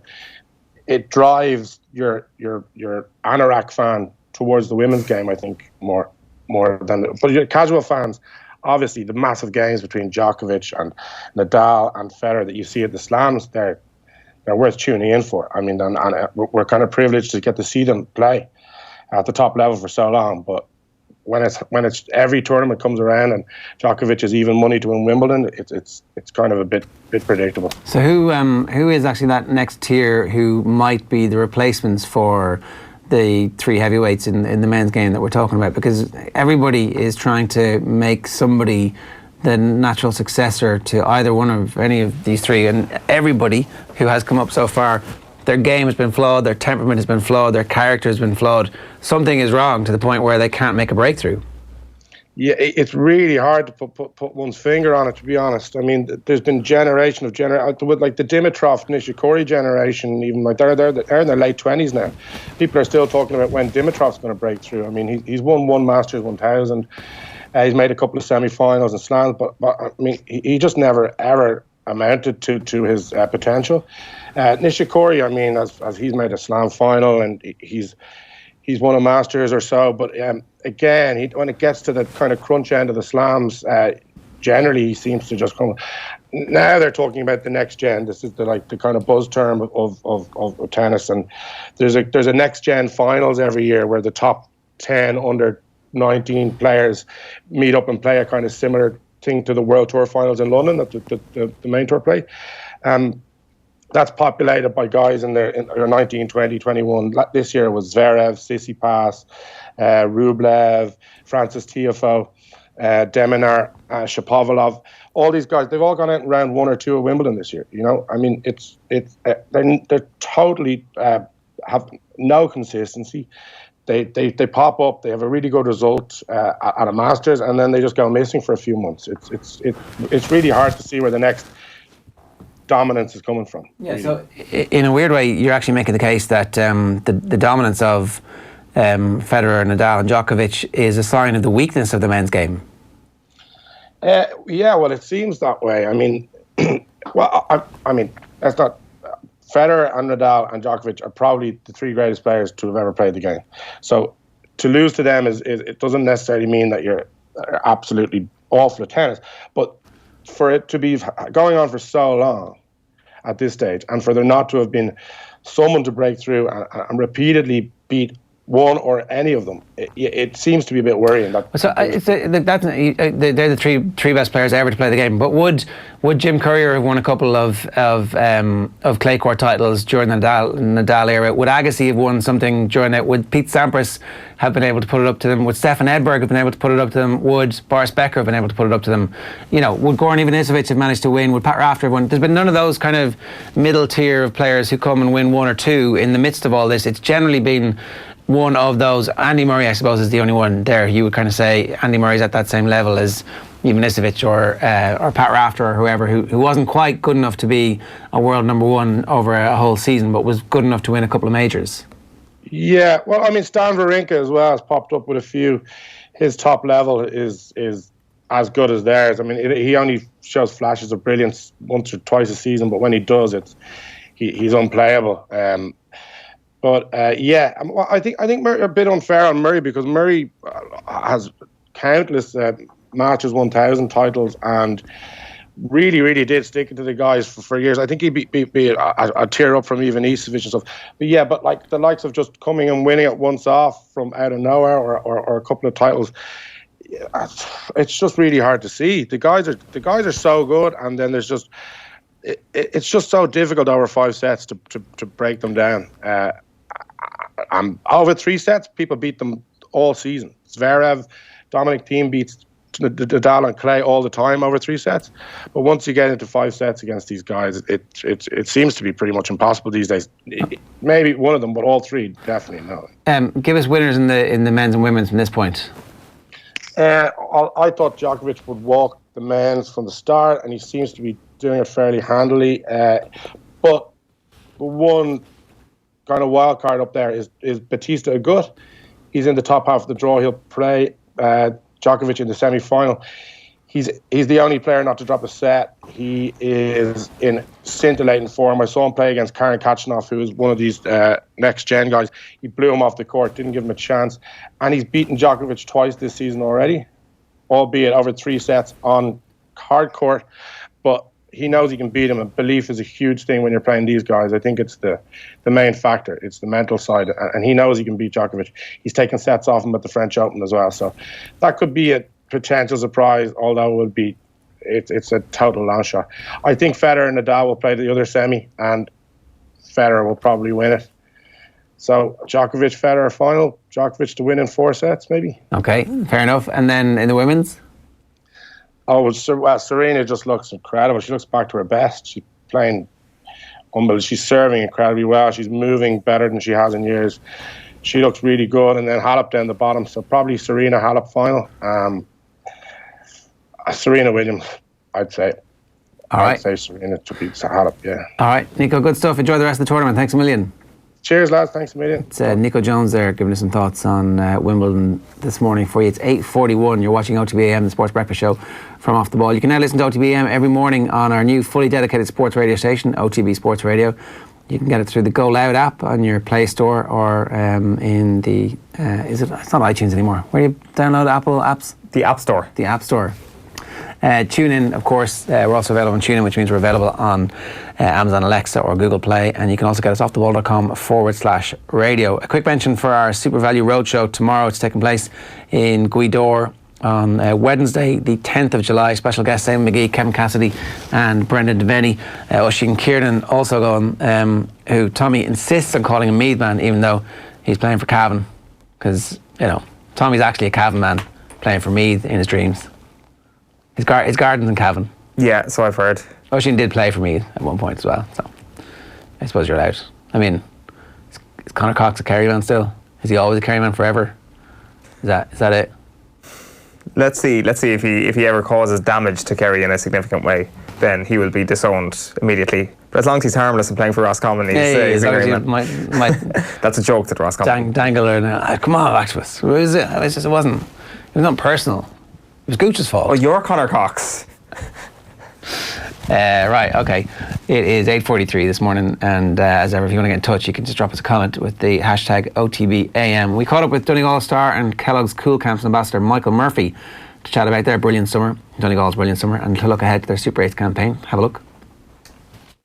So Michael Murphy is a Kellogg's GAA Cool Camp ambassador, and the camps are open for registration now on gaa.ie/Kellogg's Cool Camps. Kellogg's GAA Cool Camps is Ireland's biggest children's summer camp, and I'm delighted to say that Michael Murphy himself is on the line. Good afternoon to you, Michael. How are things? Not too bad, Owen. How are you?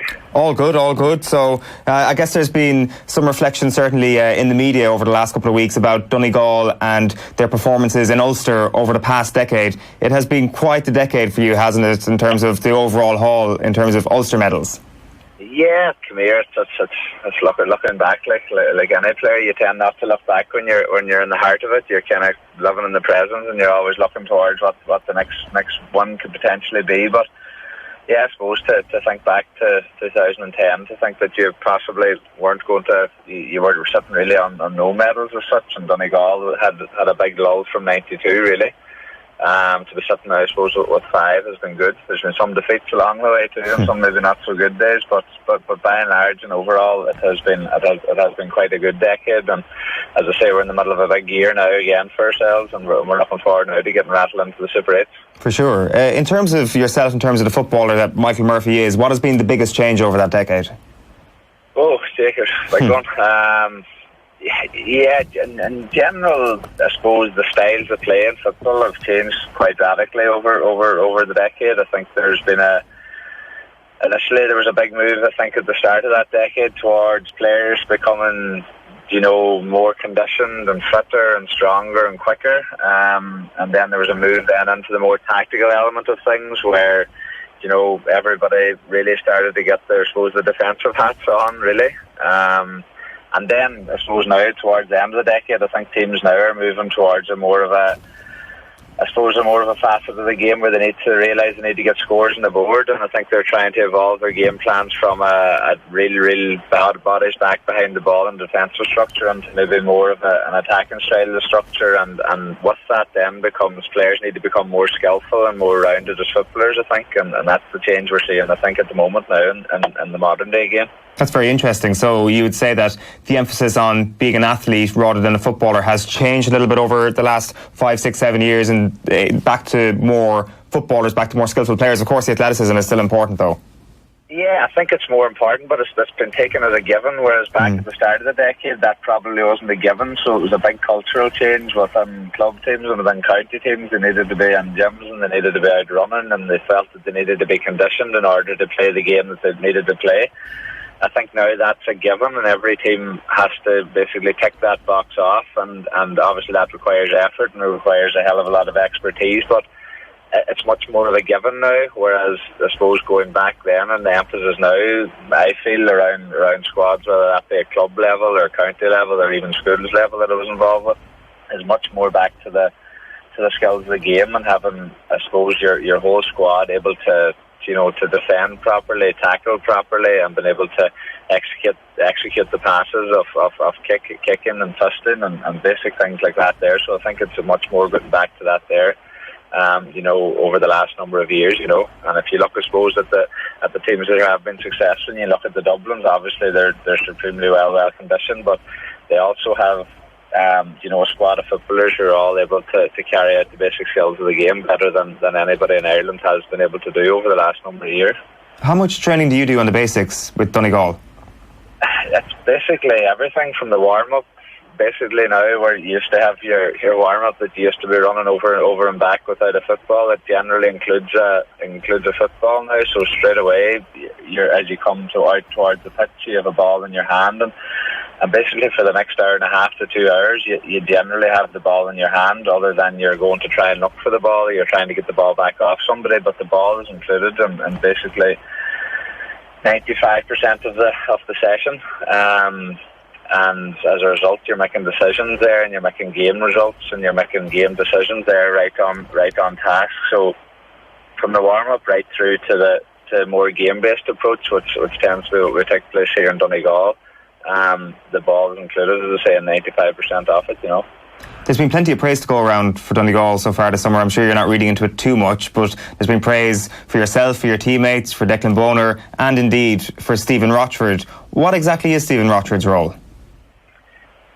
Stephen's been involved, I suppose, now with us from the very start of the year. it's been brilliant so far. He's brought a really fresh outlook to us within the squad and within Donegal. He's probably come in with no real preconceived ideas off the players as individuals or as characters or as the players as footballers, and then and he just really has pushed the buttons on everyone within the whole group, and in terms of trying to bring us out of our comfort zones, and that's really been good from our point of view. He's extremely professional in his approach, and as I say, he's hands-on in terms of the coaching and the tactical element that he's brought to it, along with Declan, who's there, and along with Carl Lissy and Gary Boyle. So the whole lot of them work together as a team, and they say they lay out really challenge and training sessions for us all the time, and the challenges then individually going into games and going into those trainers. So he's been brilliant in that regard, to come into Donegal for us, and we're delighted to have him. How exactly has he taken you out of your comfort zone? Well, I suppose likewise in anything, that most of the people that have been involved with the team, and it's not to down anybody that's involved with the backroom team within Donegal, but they have been Donegal-based people, and just I think Stephen's idea of having more of an idea from coming from outside Donegal, and maybe coming from as appointments within Carnarvon and Mayo. You've seen the brand of football that they played, and you've seen the style of individual football that they played too. So I think he was much more able to challenge us individually, and I just know myself personally, he looks at your game. He was able to look at the game from a point of view of contributing more with and without the ball for me, and he does that in training. Not to get into too much detail or give too much stuff away, but he does that before and after, and he has that quiet word and he has that quiet chat, which I'm sure 99% of the other coaches are doing too. But he's just I just think the fact that it's coming maybe possibly from someone else, and the way he's able to portray it and communicate it carries a hell of a lot of weight, and both the younger players and the older players in the squad are really kind of rowing behind it, and are really getting a hell of a lot of it so far this season. It seemed that the move was indicative of a real lack of ego in the camp, a lack of ego from Declan Boner, a lack of ego from Stephen Rochford himself to come in and, whatever it may be, divvy the workload. I know you don't want to go into too much detail about what the secrets are, but in terms of workload, in terms of looking from the outside in, it seems that everybody's like, right, what is the best for Donegal football here and for the best of this team? There's no ego in this camp. Yeah, I know there's a bit made of that to begin with, and I think the first meeting that we had with Declan, or with Stephen, that was very evident. He's a huge footballing man, and he just is an encyclopedia of knowledge of the game and of footballers around the country, and then also he has a really strong background in terms of coaching and how to get a game plan across, and how to coach that game plan, and how to coach really the key intricacies and the skills of the game. And I suppose the credit has to go due to Declan, who people would have seen another manager maybe coming in, and you see it maybe stepping on Declan's toes, but that's not to be. Declan was a Donegal man first and foremost, and always has been, always will be, and he's just mad, as you say, for Donegal to do the best possible. And having Stephen Rochford added to the coaching ticket that was already there was a no-brainer when it became a possibility. And we're just delighted that they are there. And as I say, there's very little egos. There's no egos really there at all amongst all the coaching staff as well as the footballers. And we just hope long may that continue, and long may that try to bring us success. Yeah, and ultimately the end game there is each player excelling to the best of their potential. From your perspective, is there a particular position at this point? I know you've been asked this question previously many times, but a particular position or an area of the park or the game indeed this year that you're excelling in specific terms?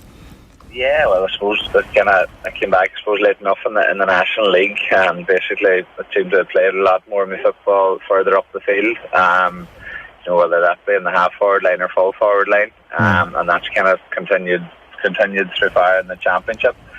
And yeah, I suppose likewise, I'd imagine and envisage that'll be the case for the rest of the year. We have a midfield going very strongly there in Hugh McFadden and Jason McGee. And as I say, I'm delighted just to play my part in the forwards whatever way possible. Likewise, there'll always be times and games where you need to help out and dig out, and you might be seen further back the pitch, but yeah, likewise you try and stay up the pitch as much as possible and do your job for the team. So I think that's been a change for me over the last year. One of the last things I wanted to chat to you about, Michael, was the idea of leadership and the leadership core in this team, because you were obviously entrusted with the Donegal captaincy from quite a young age. You were identified as somebody who had that innate leadership capability. Are there other young leaders in that team now, people who you don't necessarily need to teach how to be a leader, they just have it? Yeah, we're very fortunate. I suppose that for 2 or 3 years ago when Rory took over the team, I suppose he went down the road of bringing through a lot of the younger lads. And inter-county football can be it's a very exposing place to be, especially sometimes for inexperienced footballers, and we probably had a lot of inexperienced footballers at that time playing with us, and now they're 2 or 3 years down the line, and they've blossomed as footballers. They've also got that maturity of people and of inter-county players now too. So you see them blossoming now as leaders within the squad, and you see, Ryan and Hugh McFadden are two massive ones for us, and allied then with Owen Gallagher coming in there too. He's really, really strong and really, really good. So it's brilliant to have them around and to have them around you. And then you have the older players that are still there, I suppose, and Neil McGee and Frank McGlynn and Liam McClune. So as I say, there's plenty there and plenty there to fill holes and fill gaps for you. But just the atmosphere within the squad at the moment and the kind of I suppose the whole culture around the squad at the moment is very bright, and it's very, I suppose, just exciting in terms of going to training. There's a really good buzz there, and people are really, really enjoying their football and enjoying their training. I think that's portraying out on their performances so far, There's always pressure on a team that are going into the Super 8s and going into the All-Ireland Series and as Ulster champions. But do you think there's been a little weight lifted off your shoulders this season in terms of the names that you've mentioned there? Because they're all stepping up to the plate. The burden isn't on Michael Murphy's shoulders as some might perceive it used to be.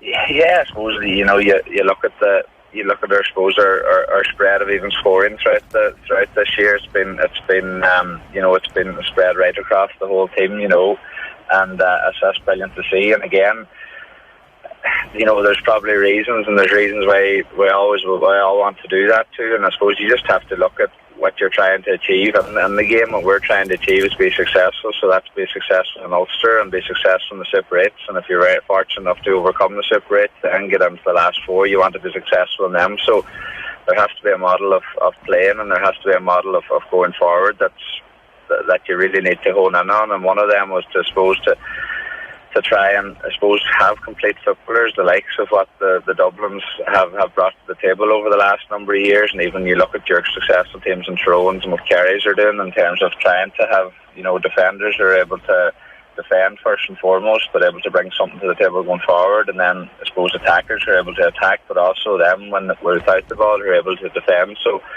I think that's something, I suppose, the spread of scores has increased from us throughout the field, but with also them, we'd like to think that in terms of the defensive responsibilities too, we'd like to feel that we've taken the burden as a group of forwards, and as a whole squad, to try and increase our possibilities and chances in terms of defending too, Yeah, for sure, and that's going to be something that whatever your first Super 8 opponent is, there'll be something for them to look out for in that game. We'll know this weekend who the identity of that first opponent is going to be. Going into the Super 8s, lastly, Michael, this year, I guess last year, I presume there's a feeling in Donegal that you didn't quite do yourselves justice. The McBrearty injury really hampered you, whereas this year there's a bit more depth there. There's a bit more of a better mood, I dare say, in the camp. I'm not sure what to say with regards to that, but you're in a better place basically 12 months on from the first Super 8s. Well, sitting here at the moment, I suppose a week out, you would like to think you're in a better place. But inter-county football, I suppose, is an animal of the game, and a lot will come down to now our first game in that. I suppose our first game last year was against Dublin, and we got beaten automatically. That puts you on the back burner, even though you were coming in as champions, and the feel-good factor of winning Ulster Championship was brilliant.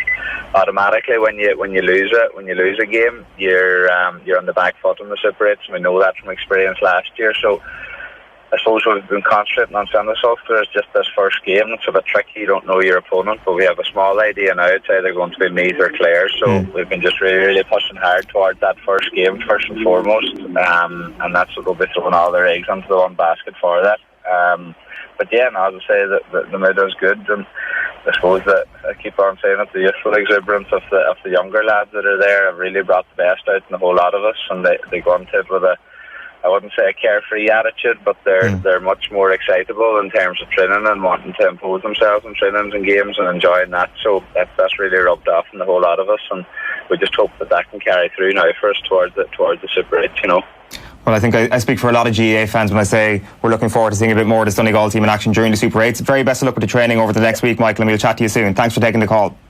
Thanks, Owen. Thank you.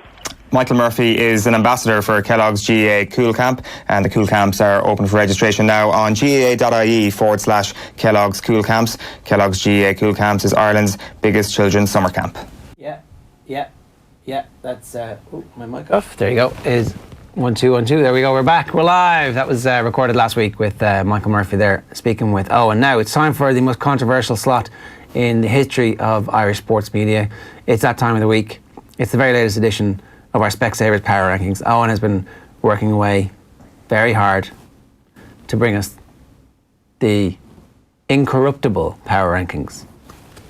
The only thing that's going to be wrong is your statement there that they're the most controversial list. There is nothing controversial about this. People moan a lot. People like to think controversy exists. They like to get a bit of paranoia going on in their head. But these Specsavers Power Rankings are absolutely bang on the money, as we already said. Let's get cracking into these. Half of these basically are out of the championship already, from New York in 33, London in 32, Wexford in 31, and no non-movers all the way basically down to number 16 if you want to move right on to the next page here. Limerick, Antrim, Carlow, 24 Louth, 23 Leitrim, 22 Tip, 21 Longford, 20 Offaly, 19 Derry, 18 down Westmeath. They're down a slot. No. The Westmeath are staying put at 17, and we'll move on to our first mover of the day, which is Laois at 16, down 2 places after getting knocked out of the championship by Cork at the weekend. Fermanagh are, by extension of that move for Laois, up 1. They obviously didn't play at the weekend, but at the end of their season, and then at the end of Laois's season, I'm deeming Fermanagh to be a better team than Laois. There's been a bit of confusion here about criteria. There's a case for Fermanagh to be further up, right? And yes. I think now that enough results have come out. So who beat Fermanagh? Donegal beat them. Donegal and Monaghan. And Monaghan beat them, and they gave Donegal a game. Yeah. Did they really? I mean, they lost by 6 points. Granted, they only scored 9 points, and that's why they're 15th. That's why they're not 12th or 11th here. They gave Monaghan a game. They gave Monaghan a game. It was 110 to 1-6 against Monaghan. So Fermanagh not exactly free scoring, and I do like my free scorers. I tend to favour attacking teams in this power rankings, and that is probably the main reason why Fermanagh aren't threatening the top dozen teams here. So there has been some confusion about the criteria here, and the criteria isn't necessarily the most important thing about the power rankings. It's all about the feel. It's all about what your instinct tells you about a team. That is the most important criteria here. But if we are to put it down to any tangible things, it is based on recency. It is based on recent results. And just because it's a results basis doesn't mean that it's based on things that aren't results either. So if you get a good result, say, in a Munster final like Kerry did, which is winning the game, that doesn't mean it's the closed book, because Kerry weren't exactly amazing in that. So I hope that makes sense to people out there who are questioning my criteria, because obviously, as Jura said, they are incorruptible. Yeah, but there's a case for Fermanagh to be higher up. There's a case for Clare to be above. Well, yeah, let's go through these. So Clare are up 1 to 14. And again, they are the 2 teams who leapfrog Laois, who are down to 16. Kildare are staying put at 13, a non-mover. Their summer is done after they were dumped out a couple of weeks ago by Tyrone. Monaghan have now dropped 2 points. I held on to Monaghan in the top 10 for a while, but I think at this point, on the basis of where the teams are at now, I've dropped them down to 12. It's hard to see them dropping any further than that, and I can actually categorically say they will not drop any further than that this summer, because everybody who's behind them is already out of this summer's championship. Meath and Cork are the benefactors. They're the people who move up. They go up to 11 Meath, Cork are up to 10, still keeping the order of Cork ahead of Meath, which is the thing that caused most controversy last week. Ridiculously caused most controversy last week. People were trying to take what I said as some sort of statement that Meath are a terrible team, or that Meath don't deserve to be in the Super 8. All I'm saying is that Cork are better than Meath. Oh, we'll see. Slightly. They're 1 place ahead of them. There's Andy McEntee's reaction when he heard about Meath being behind Cork. Hey, he's got his mouth open and he's screaming for our radio listeners. Armagh are a non-mover at number 9, and then we get into the top 8, and there's really only one mover in the top 8 here, because I got it so bang on the money last week that there was no need to shuffle anything really, except for Cavan being down to 8 and Galway leapfrogging them up to 7. On the basis of what happened at the weekend, Galway are a better side than Cavan. Cavan really putting up 7 points against Tyrone was a terrible performance. Who else should be in there? Well, Did Galway make the Super 8s? Can we go back to the? You're one of these Twitter trolls. I'm not a Twitter troll. I'm literally sitting beside you, so I'm not a Twitter troll. This is not on Twitter. Although maybe individual Twitter. Can we go back to the one before that? Sorry, and I'll tell you all the teams who should be above Galway at this point. So Galway were abject, right? Like couldn't even get a forward to take a penalty against a Mayo team on the rack. Couldn't get a free to someone to kick over a free from 40 yards. So Armagh should be above Galway at this point. Cork and Meath, who are in the Super 8s, by definition, are in the top 8 teams in the country. Just, I understand. I understand it's a quirk of how the championship structures are actually nonsense. Yeah. But Cork and Meath both deserve to be. Yeah, but it doesn't matter. Will Cork or Meath beat Galway right now? I think they probably would. That's your opinion. I don't think they would. I clearly don't think they would. I don't think Cork or Meath. This week, right after. So we saw what happened to Westmeath hurlers when they had to go back out having been beaten in a big game. You're saying that rabble of a Galway team this week, having been on the beer and celebrating whatever it is or commiserating with each other, throw in a game either in Meath or Cork or at a neutral venue, sticking that alone for all you want, for all I care, for Limerick, if it's Cork. Mullingar probably. Well, I'm telling you right now that Cork and Meath coming off a win are both beating Galway. Like, I just don't think... Here's we've got a tweet here from @PoddyP saying, just heard a story of a Cork footballer going into a shop in West Cork this morning, only for the owner to hand 2 complimentary steaks to enable him to be ready for the dubs. Football matters, they say. I'm not sure, like, just going back to your point there, Galway beat Mayo or Meath or Cork if they play tomorrow morning. I'd be slightly confident of that. Like, there isn't a huge gulf between them here. There's only 4 places between them. We're not talking about a massive chasm between them. But they do need to, like, as a result of their abject failure this year to build on last year, they need to be kicked out of the top 8. There should be repercussions for real world activity in the power rankings. There is repercussions. Some people at the start of the year were making this ridiculous prediction that Galway are a better team than Mayo, just because of what they managed to achieve last year. That is nonsense, and that is replicated in these power rankings. They've taken enough beating in this. Cavan, they can thank Cavan for being even worse than they were at the weekend, and that has allowed them to rise. I cannot, for one reason, at this point, see why they should be below Cork or Meath. If Cork or Meath manage to impress us all and beat a Super 8s team, then they deserve to be there. Galway have shown pedigree in recent times. Let's not forget that. Just because I'm saying that it's based on recency doesn't mean that everything we've seen before goes out the window. There is nuance here. It is not based on one single element of the criteria. Cavan are a perfect example of a team who does not understand the competition they're playing in. They put all their chips into the centre of the table for an Ulster title because they haven't won one in decades, and as soon as that's gone, their heads go, and they weren't even in the game against Tyrone. It was like they didn't bother showing up for it. They could have drawn Laois. They could have drawn Laois, and Cork could have drawn Tyrone. I don't know. I mean, I don't know. I don't know if they actually would have won a game. It looked like they were broken. So now you're saying that Laois are better than Cavan? I think they were broken by... I'm not. I'm saying that Cavan were broken by the draw, first off, when they saw Tyrone, and they were broken by the fact that they lost a game, even though they knew there was another game the following week after it. This is a Cavan team that had beaten Monaghan, that had took 2 games to beat Armagh. So over the course of 2 games. You're not in the top 8 anymore. You can't be in the top 8. So what are you doing? So are you dropping Armagh below Meath and Cork as well? Well, I'm dropping Cavan below Meath and Cork. And... do you know what you are? You just have the smug smirk of an elitist analyst off you. All you care about is the Super 8s. Football is more important than just the Super 8s. You have just because you made it to the Super 8s doesn't mean that you are one of an elite group of people that can only make your way into the Super 8s. Sometimes injustice happens, and an injustice has happened every year in the history of the GAA because the provincial championships are so unequal. And that is why you can have a top 8 that doesn't exclusively include the Super 8s.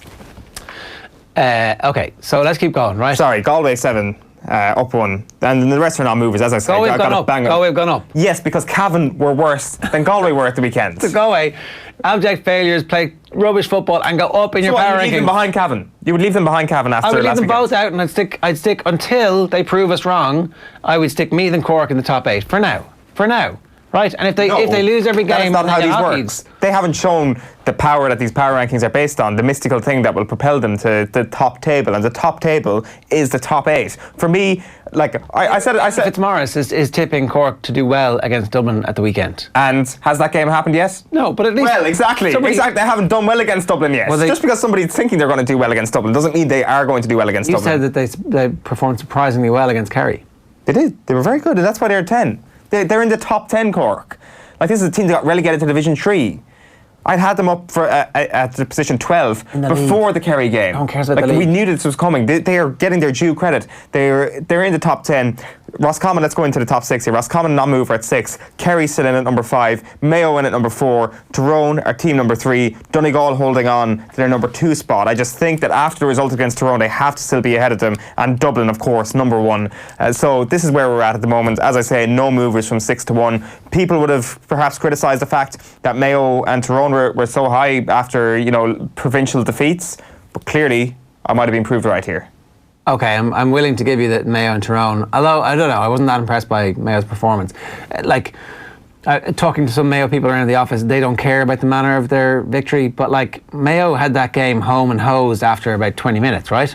And yet they managed to make a game of it the whole way through to the 74th minute. No question there are worries about this Mayo team. This is not a perfect team whatsoever, but is the way they managed to, lose their concentration a little bit, is that a bigger worry than Kerry's defensive problems? The answer is no. No, it is not. Mayo have, on merit, replaced Kerry as number 4 team. Granted, it happened last week in these power rankings. Even though Roscommon beat them, I still don't think it's representative of where the teams are at in terms of Roscommon and Mayo. If this game, as I made that point at the time, if you played that game 10 times with all of Mayo's resources available to them, or most of the resources available the resources available on that day, if they play with that team and that those resources available, you can't suddenly parachute in like the ghost of Billy Joe Padden, like Willie Joe. No, senior intercounty players. I mean, come on. To be fair, at the time of the Roscommon game, they did have Matthew Moran available. They did have Diarmuid O'Connor available. They didn't have Cillian O'Connor available. So it shifted a bit. Like, you've got Cohen, who's got a lot of confidence into himself. You've got the goalkeeper situation sorted out. That was a big issue against Roscommon as well. So I don't think there's any argument there. Was there ever a penalty in history that you were like, I'm 90% certain this is going to be a save by the goalkeeper? The probability is actually flipped entirely into the goalkeeper's favour here. Mayo might be the next team to score off the back of this. But it definitely felt like there was, he's very big in that goal and your shoulders are a bit slumped there. That didn't look like it was When people talk about Mayo's window of winning in All-Ireland, I wonder, is it actually David Clarke's window of a goalkeeper? Are they the two very similar things? I think they might be. I don't think we kind of appreciate just how good he is. Okay, that is your OTBAM Gaelic Football Power Rankings, brought to you by Specsavers, official sponsor of GAA Hawkeye. Phil Egan is in studio next. Join Bruce Betting now for a risk-free first bet up to €100. That's right. New Irish accounts can enjoy a risk-free first bet up to €100. So if your first bet loses, we'll refund your stake with a free bet. Now that's giving you more. Bruce Betting. In store, online, and now on your phone. T's and C's apply. Please gamble responsibly. See dunlewy.net. How could a KBC personal loan make a difference to you? Make a difference to your... Make a difference to your... Make a difference to your... Or make a difference to your... Apply for a personal loan with KBC to find out how we can make a difference to you and your pocket. KBC. The bank of you. Lending criteria, underwriting, terms and conditions apply. KBC Bank Ireland PLC is regulated by the Central Bank of Ireland. Yeah, you're very welcome back to OTBAM this morning. 12 minutes past 9. Phil Egan is here with us to take us through what is happening in the world of sport. Yeah, well, we'll stick with Gaelic games, and obviously the big game in Fitzgerald Stadium in Killarney on Sunday. We think it's going to be close to a sellout. There was a bit of a scramble for tickets yesterday. A few people getting frustrated they couldn't get them online, and I know Kerry GAA released a tweet just to say, look, we have nothing to do with it, like it's something we can do about it. But Kevin Kilbane was even putting the feelers out anywhere and everywhere he could. The scramble was because of a miscommunication about, or just kind of a lag on the GAA website or something. People were worried yesterday morning, but there was no need to be worried. No. Like, it's still not sold out. No. What is it? Just under 30,000? 31, I think. Just over, I think, for this weekend. So, Look, it's all set up for an absolute cracker, and I suppose the good news for Kerry is James O'Donoghue is available. Peter Keane, the manager, said that he is recovered from the hamstring injury that he picked up against Clare, which forced him to miss the Munster final win over Cork. And Mayo have beaten Kerry twice in the league this season. I've actually got a few requests from Kerry people already to see if I will be in Mayo this weekend. They're trying to get me to Mayo this weekend. You? I'm not. Do you have any more plans to be in Mayo this summer? I probably will be, but I don't know if it'll come weekend. Dublin Mayo. There is lads saying that they'd pay for a hotel for me. Nice. You're renewing your marriage vows that weekend, I heard. Yeah. So it's not a thing, lads. It's not a thing. Surely not. But action tonight. Tipperary host Waterford at Temple Stadium in the semi-finals of the Munster Under-20 Hurling Championship. 2 semi-finals as well in the Leinster Under-20 Football Championship. Dublin host Wexford at Parnell Park. Laois take on Meath in Portlaoise. All those games throw in at 7:30. Celtic start the long road to qualification for the group stage of the Champions League. They didn't get to the group stage last season, but the Scottish champions are in Bosnia to face FK Sarajevo in the first qualifying round. Neil Lennon will be hoping it's the first of 4 qualifying ties, but he'll have to do it without midfielder Olivier Ncham and defender Kieran Tierney. Ncham played at the Under-21 European Championships. Looks like he wants out of there. Kieran Tierney has been the speculation of a bid from Arsenal, but he's injured. That game kicks off at 6:45, and at 5-5 Rangers are away to St Joseph's of Gibraltar in the first qualifying round of the Europa League, and I'm sure Cork City fans will have an eye on that one, because if Cork get through their tie against Progress, which they play the first leg on Thursday, they would face the winners of that one. And who doesn't want to see Rangers and Cork City? The guards, apart from them, homeowners around that part of the world, anything could happen. Maybe it'll actually just be kind of a really remarkable piece of peace. Yeah, we'll see anyway. But it's bonfire season now. Have you seen any of the pictures coming from Belfast with the bonfires? Sectarianism is alive and well in these islands. Just a few photos. I don't know. It's I think we all do want it to happen, just to kind of see what happens. But I'm putting my faith in humanity this morning. Absolutely. Ladies, quarterfinals day at Wimbledon. 7-time champion Serena Williams takes on fellow American Alison Risk, who caused the upset of the day yesterday when she beat top seed Ashley Barty. Coco Gauff's incredible run came to an end yesterday at the hands of former world number 1 Simona Halep. So Halep will face Zhang Shui in the quarters today. The other quarterfinals, Johanna Konta takes on Barbara Strycova, and Alina Svitolina plays Karolina Makova. World number 2, Dustin Johnson, is the latest high-profile golfer to be added to the field for the JP McManus Pro-Am at Adair Manor in July of next year. Quite a field being assembled. Obviously, you have Tiger Woods, Rory McIlroy, Phil Mickelson and Justin Rose. Haven't even mentioned the likes of Niall Horan and Mark Wahlberg. Matt Kuchar, Graham McDowell and Rafa Cabrera Bello, by the way, make up the quartet of players who've been just added along with Dustin Johnson. Julian Alaphilippe wears the leader's yellow jersey for stage 4 of the Tour de France heading into Nancy today. Nicholas Roche is 19th on general classification. He's exactly 1 minute behind. Dan Martin is 38th overall. He's 1 minute and 28 seconds off the pace. India and New Zealand meet at Old Trafford this morning at 10:30 in the first semi-final of the Cricket World Cup. India topped the group stage of the tournament. The winner of that one will play England or Australia, who meet on Thursday. All right, Phil, stay with us because we're going to do Deal or No Deal in a moment. But first, to tell you about what's going on in the Electric Ireland Player of the Week. This is for the minor championships in hurling and football. The news coming through obviously at the weekend. 2 brilliant games in the Leinster and Connacht finals. Kildare winning after extra time against Dublin, 221 to 119. You can watch that game back over at TG Carr's YouTube channel, by the way. And the Connacht Minor Football Championship final, also after extra time, a 1-point win from Mayo against Galway. That one was at Tuam Stadium. The nominees for the Electric Ireland Minor Footballer of the Week: with 6 points, Ethan Henry from Mayo for a powerful display at midfield. And then splitting the Kildare vote is Aaron Brown and Owen Bagnall, who both kicked a goal and 7 points each. I think both from the half-forward line, so the future is very bright for Kildare. If only we could get them in the senior team now. Could we maybe? I mean, they're very young and small, but come on, stick them in. The All Ireland Minor Hurling Championship quarterfinal. So that vote, we'll retweet that now, and you can have a vote yourself for the All Ireland Minor Hurling Championship quarterfinal. Just one game at the weekend at Semple Stadium. Kilkenny 2-14, Clare 13 points, and all the nominees are from Kilkenny. Billy Drennan with 9 points. Pierce Blanchfield with the goal and 3 points.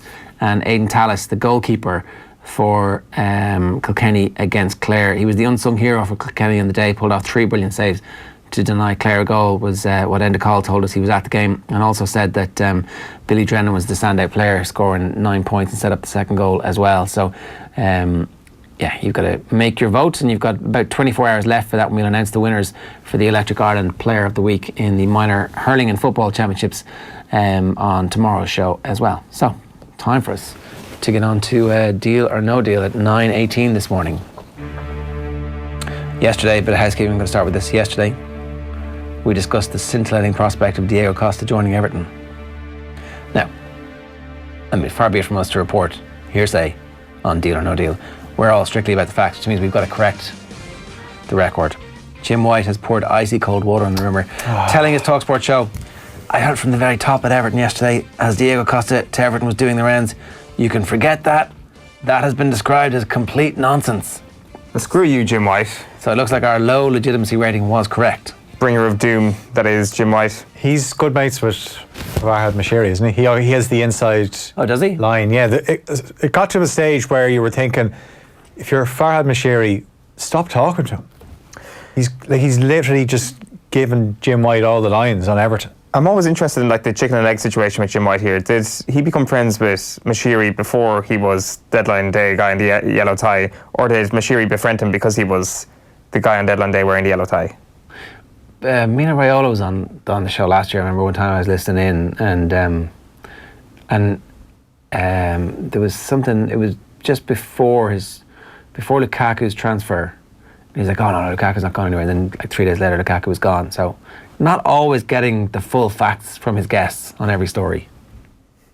I would give a low legitimacy rating to Jim White's ability to always get the facts ahead of a transfer. Or maybe he just picks his battles wisely. Like we said yesterday, Diego Costa going to Everton is not going to happen. So he's probably going to come out this morning and say, Neymar to Arsenal, probably not going to happen. And that's 1 from 1 for his Tuesday morning. Good day's work. We do have a new wild rumour for you all to digest though. After being touted as a free agent with potential value during this very slot last week, West Ham, obviously paying attention, have been strongly linked with Italian striker Mario Balotelli. The odds of Balotelli joining West Ham United have been slashed after a flurry of bets in Italy. A little online digging shows there was some minor talk of Pellegrini bringing him to West Ham last summer. At the time he said, "I think Mario Balotelli is a very good player. He went here from Manchester City to Italy before I arrived, but I think he can play everywhere he wants. I know the character of Mario Balotelli. Everyone that is involved in football knows about him. Do we believe that this is a legitimate possibility, and is this a good idea?" Remember, they just lost a high-profile striker yesterday. Deal or no deal, Phil? No deal, and it's good to see West Ham have continued their policy of going back 5 years to the transfer window. They seem to be just going, they sign players that were, that was a good signing, say 5 years ago. Like Nasri, Zabaleta. Yeah, they made some very good signings. I thought Arnautovic at the time was a good signing. Obviously, the part of yesterday, I thought Felipe Anderson was a fantastic signing last summer. I think Mario Balotelli would be a great signing for West Ham. West Ham United was created for the sole purpose of forming a club that Mario Balotelli could play for. They are a match made in heaven, these two football clubs. Make it happen, everybody, please. The type of team where it doesn't really matter where you finish in the league, you're not really going to go down apart from that one time. And it's just a couple of times high profile. It would also help Declan Rice become full villain. Join the dark side, Declan Rice. He's done that with his international allegiance. Now he's just throwing another villain with him in Mario Balotelli. So proper evil Jedi is that. I could buy into it though. I do like the thoughts of Balotelli in a bubble bath being announced as a West Ham player. That I can see that happening. In fact, it's probably the most impressive image burned onto my brain at this moment. Let's talk about Los Cuatros Fantásticos, the Fantastic Four, to bring you up to speed on Neymar. He has not shown up for training at Paris Saint-Germain. They say they are furious. Neymar's dad just came out saying, "Nah, it's all fine. The club knew he'd be late. They just got a little bit mixed up. Don't worry about it." Then the PSG sporting director, Leonardo, yes, that Leonardo from Brazil, confirmed to French newspaper Le Parisien, that the player who has 3 years left on his contract is indeed up for sale if the price is right. PSG wants to rely on players who want to stay and build something big. We do not need players who would do a favour for the club by staying here, he added, which is a Get out of town. We don't really want to get bogged out in the... We want a 3-team answer, right? Rank the top 3 teams most likely to sign Neymar from 3 to 1, 1 being the most likely. Barcelona. From 3 to 1. Number 1. So Barcelona are going to be top of the list. Then you're probably thinking Real Madrid. And then that's... I don't even have... You don't have a 13? I don't have a 13. Paris Saint-Germain. Saying with Paris Saint-Germain is an option here, right? Okay, so that's number 3. I think Barcelona is 3. Saying with Paris Saint-Germain is 2, and Real Madrid is number 1. Like, Neymar is locked in a legal dispute with Barcelona. Yeah, but they'll all be friends again. Nothing solves legal disputes like money, and they've both got lots of money. Messi wants him. I'm not sure. I think this basically is either Griezmann or Neymar. I can't see this nonsense idea of your 4-person attacking quartet that you mentioned yesterday. I just can't see that working. Sell Pogba, sell Lukaku, get Harry Maguire and Neymar. There is a sentence I never thought I would hear. Alexis Sanchez says no. I mean, Alexis Sanchez... Going to take my position there, Neymar. Yeah, so... Yeah, well, okay. How do you sell Neymar the idea of moving to Manchester United? Well, the biggest club in the world when he was a kid for a while. He would walk all over Solskjaer. Solskjaer wouldn't know what to do to handle this. Perfect move. This is the guy that cost 500 grand for one flight for Barcelona a couple of years ago because he had to fly his entire entourage across the Atlantic Ocean at one point. Like, this is not the I mean, sort they of could have hired a plane cheaper. They probably could have. Maybe I'm kind of... I think all those stories are like, he's in the Tyson zone where you can say anything about him and everybody believes it to be true. So, I think there's a lot of stuff around Neymar that probably isn't true. The bit where he's not working that hard probably is true at the minute. What do Manchester United not need at this particular moment in time is somebody who's not a hard worker. Who's going to sell all the shirts now? Pogba's gone, Owen. You're not thinking this through like a glazer. Put your glazer hat on. Who's going to buy the Rochford shirts? The Jesse Lingard shirts? Those Scott McTominay shirts ain't going to sell themselves, Owen. It comes back to the most important quote in the history of television, which is Dwight Schrute in The Office saying, when I'm confused about whether or not to do something, I ask myself, would an idiot do that thing? And if an idiot would do that thing, I do not do that thing. Manchester United do not do that thing, which is signing Neymar. It is the most idiotic piece of business you will do this summer, and it will take a club already in turbulence and shake it even further. So it's likely then. You're saying there's a chance. Can you imagine if they did sign Neymar? United fans would be over the moon. Yeah, exactly. Absolutely. Tommy's like, no, he wouldn't. But they would. As soon as he started playing, doing a few tricks, they'd be like, oh, look at that. We got somebody who's good again. Like, put him on top of the grand piano that Alexis Sanchez played and do keepy uppies there. Yeah. Well, he'd probably dry home, but... other news. Liverpool fend off Barcelona and Real Madrid to win the transfer race for 16-year-old Harvey Elliott, the youngest player ever to play in the Premier League. Briefly, Phil, is this something for Liverpool fans to get excited about? So I've seen some Liverpool fans getting upset that they are just signing these teenagers at the moment. And they're like, City aren't signing teenagers. Why aren't Liverpool going after the big names? City are signing teenagers. They just don't hear about it because that's not the only thing they're doing. Yeah, absolutely. You got to mix it. But I haven't seen much of him. I remember we did a Fulham game last season and there was the possibility of him coming on to become the youngest player. I know eventually he did after Fulham had been officially relegated. But, he certainly is one for the future. And, Klopp, the general kind of feeling this season is Klopp is going to give a few of the younger players a chance to impress. It seems like a pretty decent piece of business. As you say, not exactly headline grabbing in the way that, say, Rodri from Manchester City is, but stop comparing yourselves to Manchester City perhaps and actually look at what you've got. Napoli are interested in signing James from Real Madrid as well as Inter Milan's Argentine striker Mauro Icardi. Should a Premier League team hijack either deal? I think Manchester United could do worse pieces of business than getting on board the Mauro Icardi train. Again, it kind of flies in the face of a bit of turbulence that might come with Neymar. There's plenty of turbulence attached to Mauro Icardi, so potentially that kind of scuppers that entirely. But I think yes is the answer to that question. Yeah, he's a great striker, but he does come with a lot of baggage. Marca and the French media are reporting that Everton are monitoring Barcelona's transfer movements and hope to swoop to pick up Malcolm when the Catalans move to secure Neymar or Griezmann or both. Do we believe this story is legitimate? Is it a good idea? What impact would he have at Goodison? Who cares what Jim White has to say? Yeah, he was meant to go to Roma. this was all done, and then he went to Barca at the last minute, and it's barely kicked a ball for them. But yeah, he's definitely an upgrade on what, like, Everton have those kind of players where, especially in attack, where on their day they're brilliant, but they just don't have enough of those days.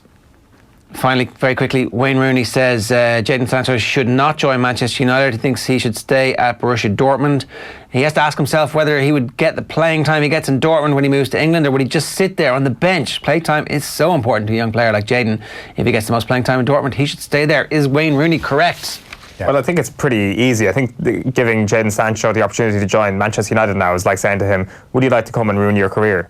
If so, come join us at Manchester United. Somebody if not, has to be part of the stay at Man Borussia United Dortmund. Solution. Yeah, he's doing all right. I'm joking. Borussia Dortmund is clearly the place for him at the moment. Manchester United is not that solution. But you're right. There will come a time when Manchester United will be the place to be. Now is not that time. Well, you could be the young kid who is the foundational piece that they use to build on. Daniel James is going to do that.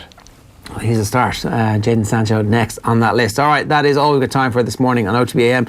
If you missed anything, you can catch the podcast back wherever you get your podcasts, the GoLoud app, or indeed on offtheball.com. Great places for you to listen to the Off the Ball podcast. You can watch our highlights over on our YouTube channel, which now has 50,000 subscribers and growing all the time. Some great stuff coming up on OTB Sports Radio across the day. George Dockrell from 9:30, the Irish cricketer, joined Owen and Johnny in studio in April. We've got Off the Bench coming your way from 12. Paul McGrath talks about the Jack Charlton era. That's OTB Gold today from 1. Paul McGinley on the 2019 Irish Open. The football show, Dermot Gallagher's Premier League year, is coming your way at 3 o'clock. That's Rings Ends, Dermot Gallagher. Andy Lee's pound for pound top 10 heavyweights at 4 o'clock. Pat Nevin talks the Women's World Cup and Chelsea's summer. And then Jason Sherlock's life story is our gold from 6 o'clock this evening before we're back live at 7. And then the Dadcast is coming your way at 9 o'clock tonight. But in the meantime, you can check us out on offtheball.com/radio. You can tell your Alexa to play OTB Sports Radio and she'll do it. Or you can get us on the GoLoud app, and we're also on TuneIn as well. We'll see you tomorrow morning at around about 7:30 as ever. If you want to get in touch with us, just use the hashtag OTBM or hit us up on Twitter. Good luck. OTB AM. Brought to you by Avantcard Reward Plus Credit Card. Powered by MasterCard. Straight up better than your current credit card. Avantcard DAC is regulated by the Central Bank of Ireland.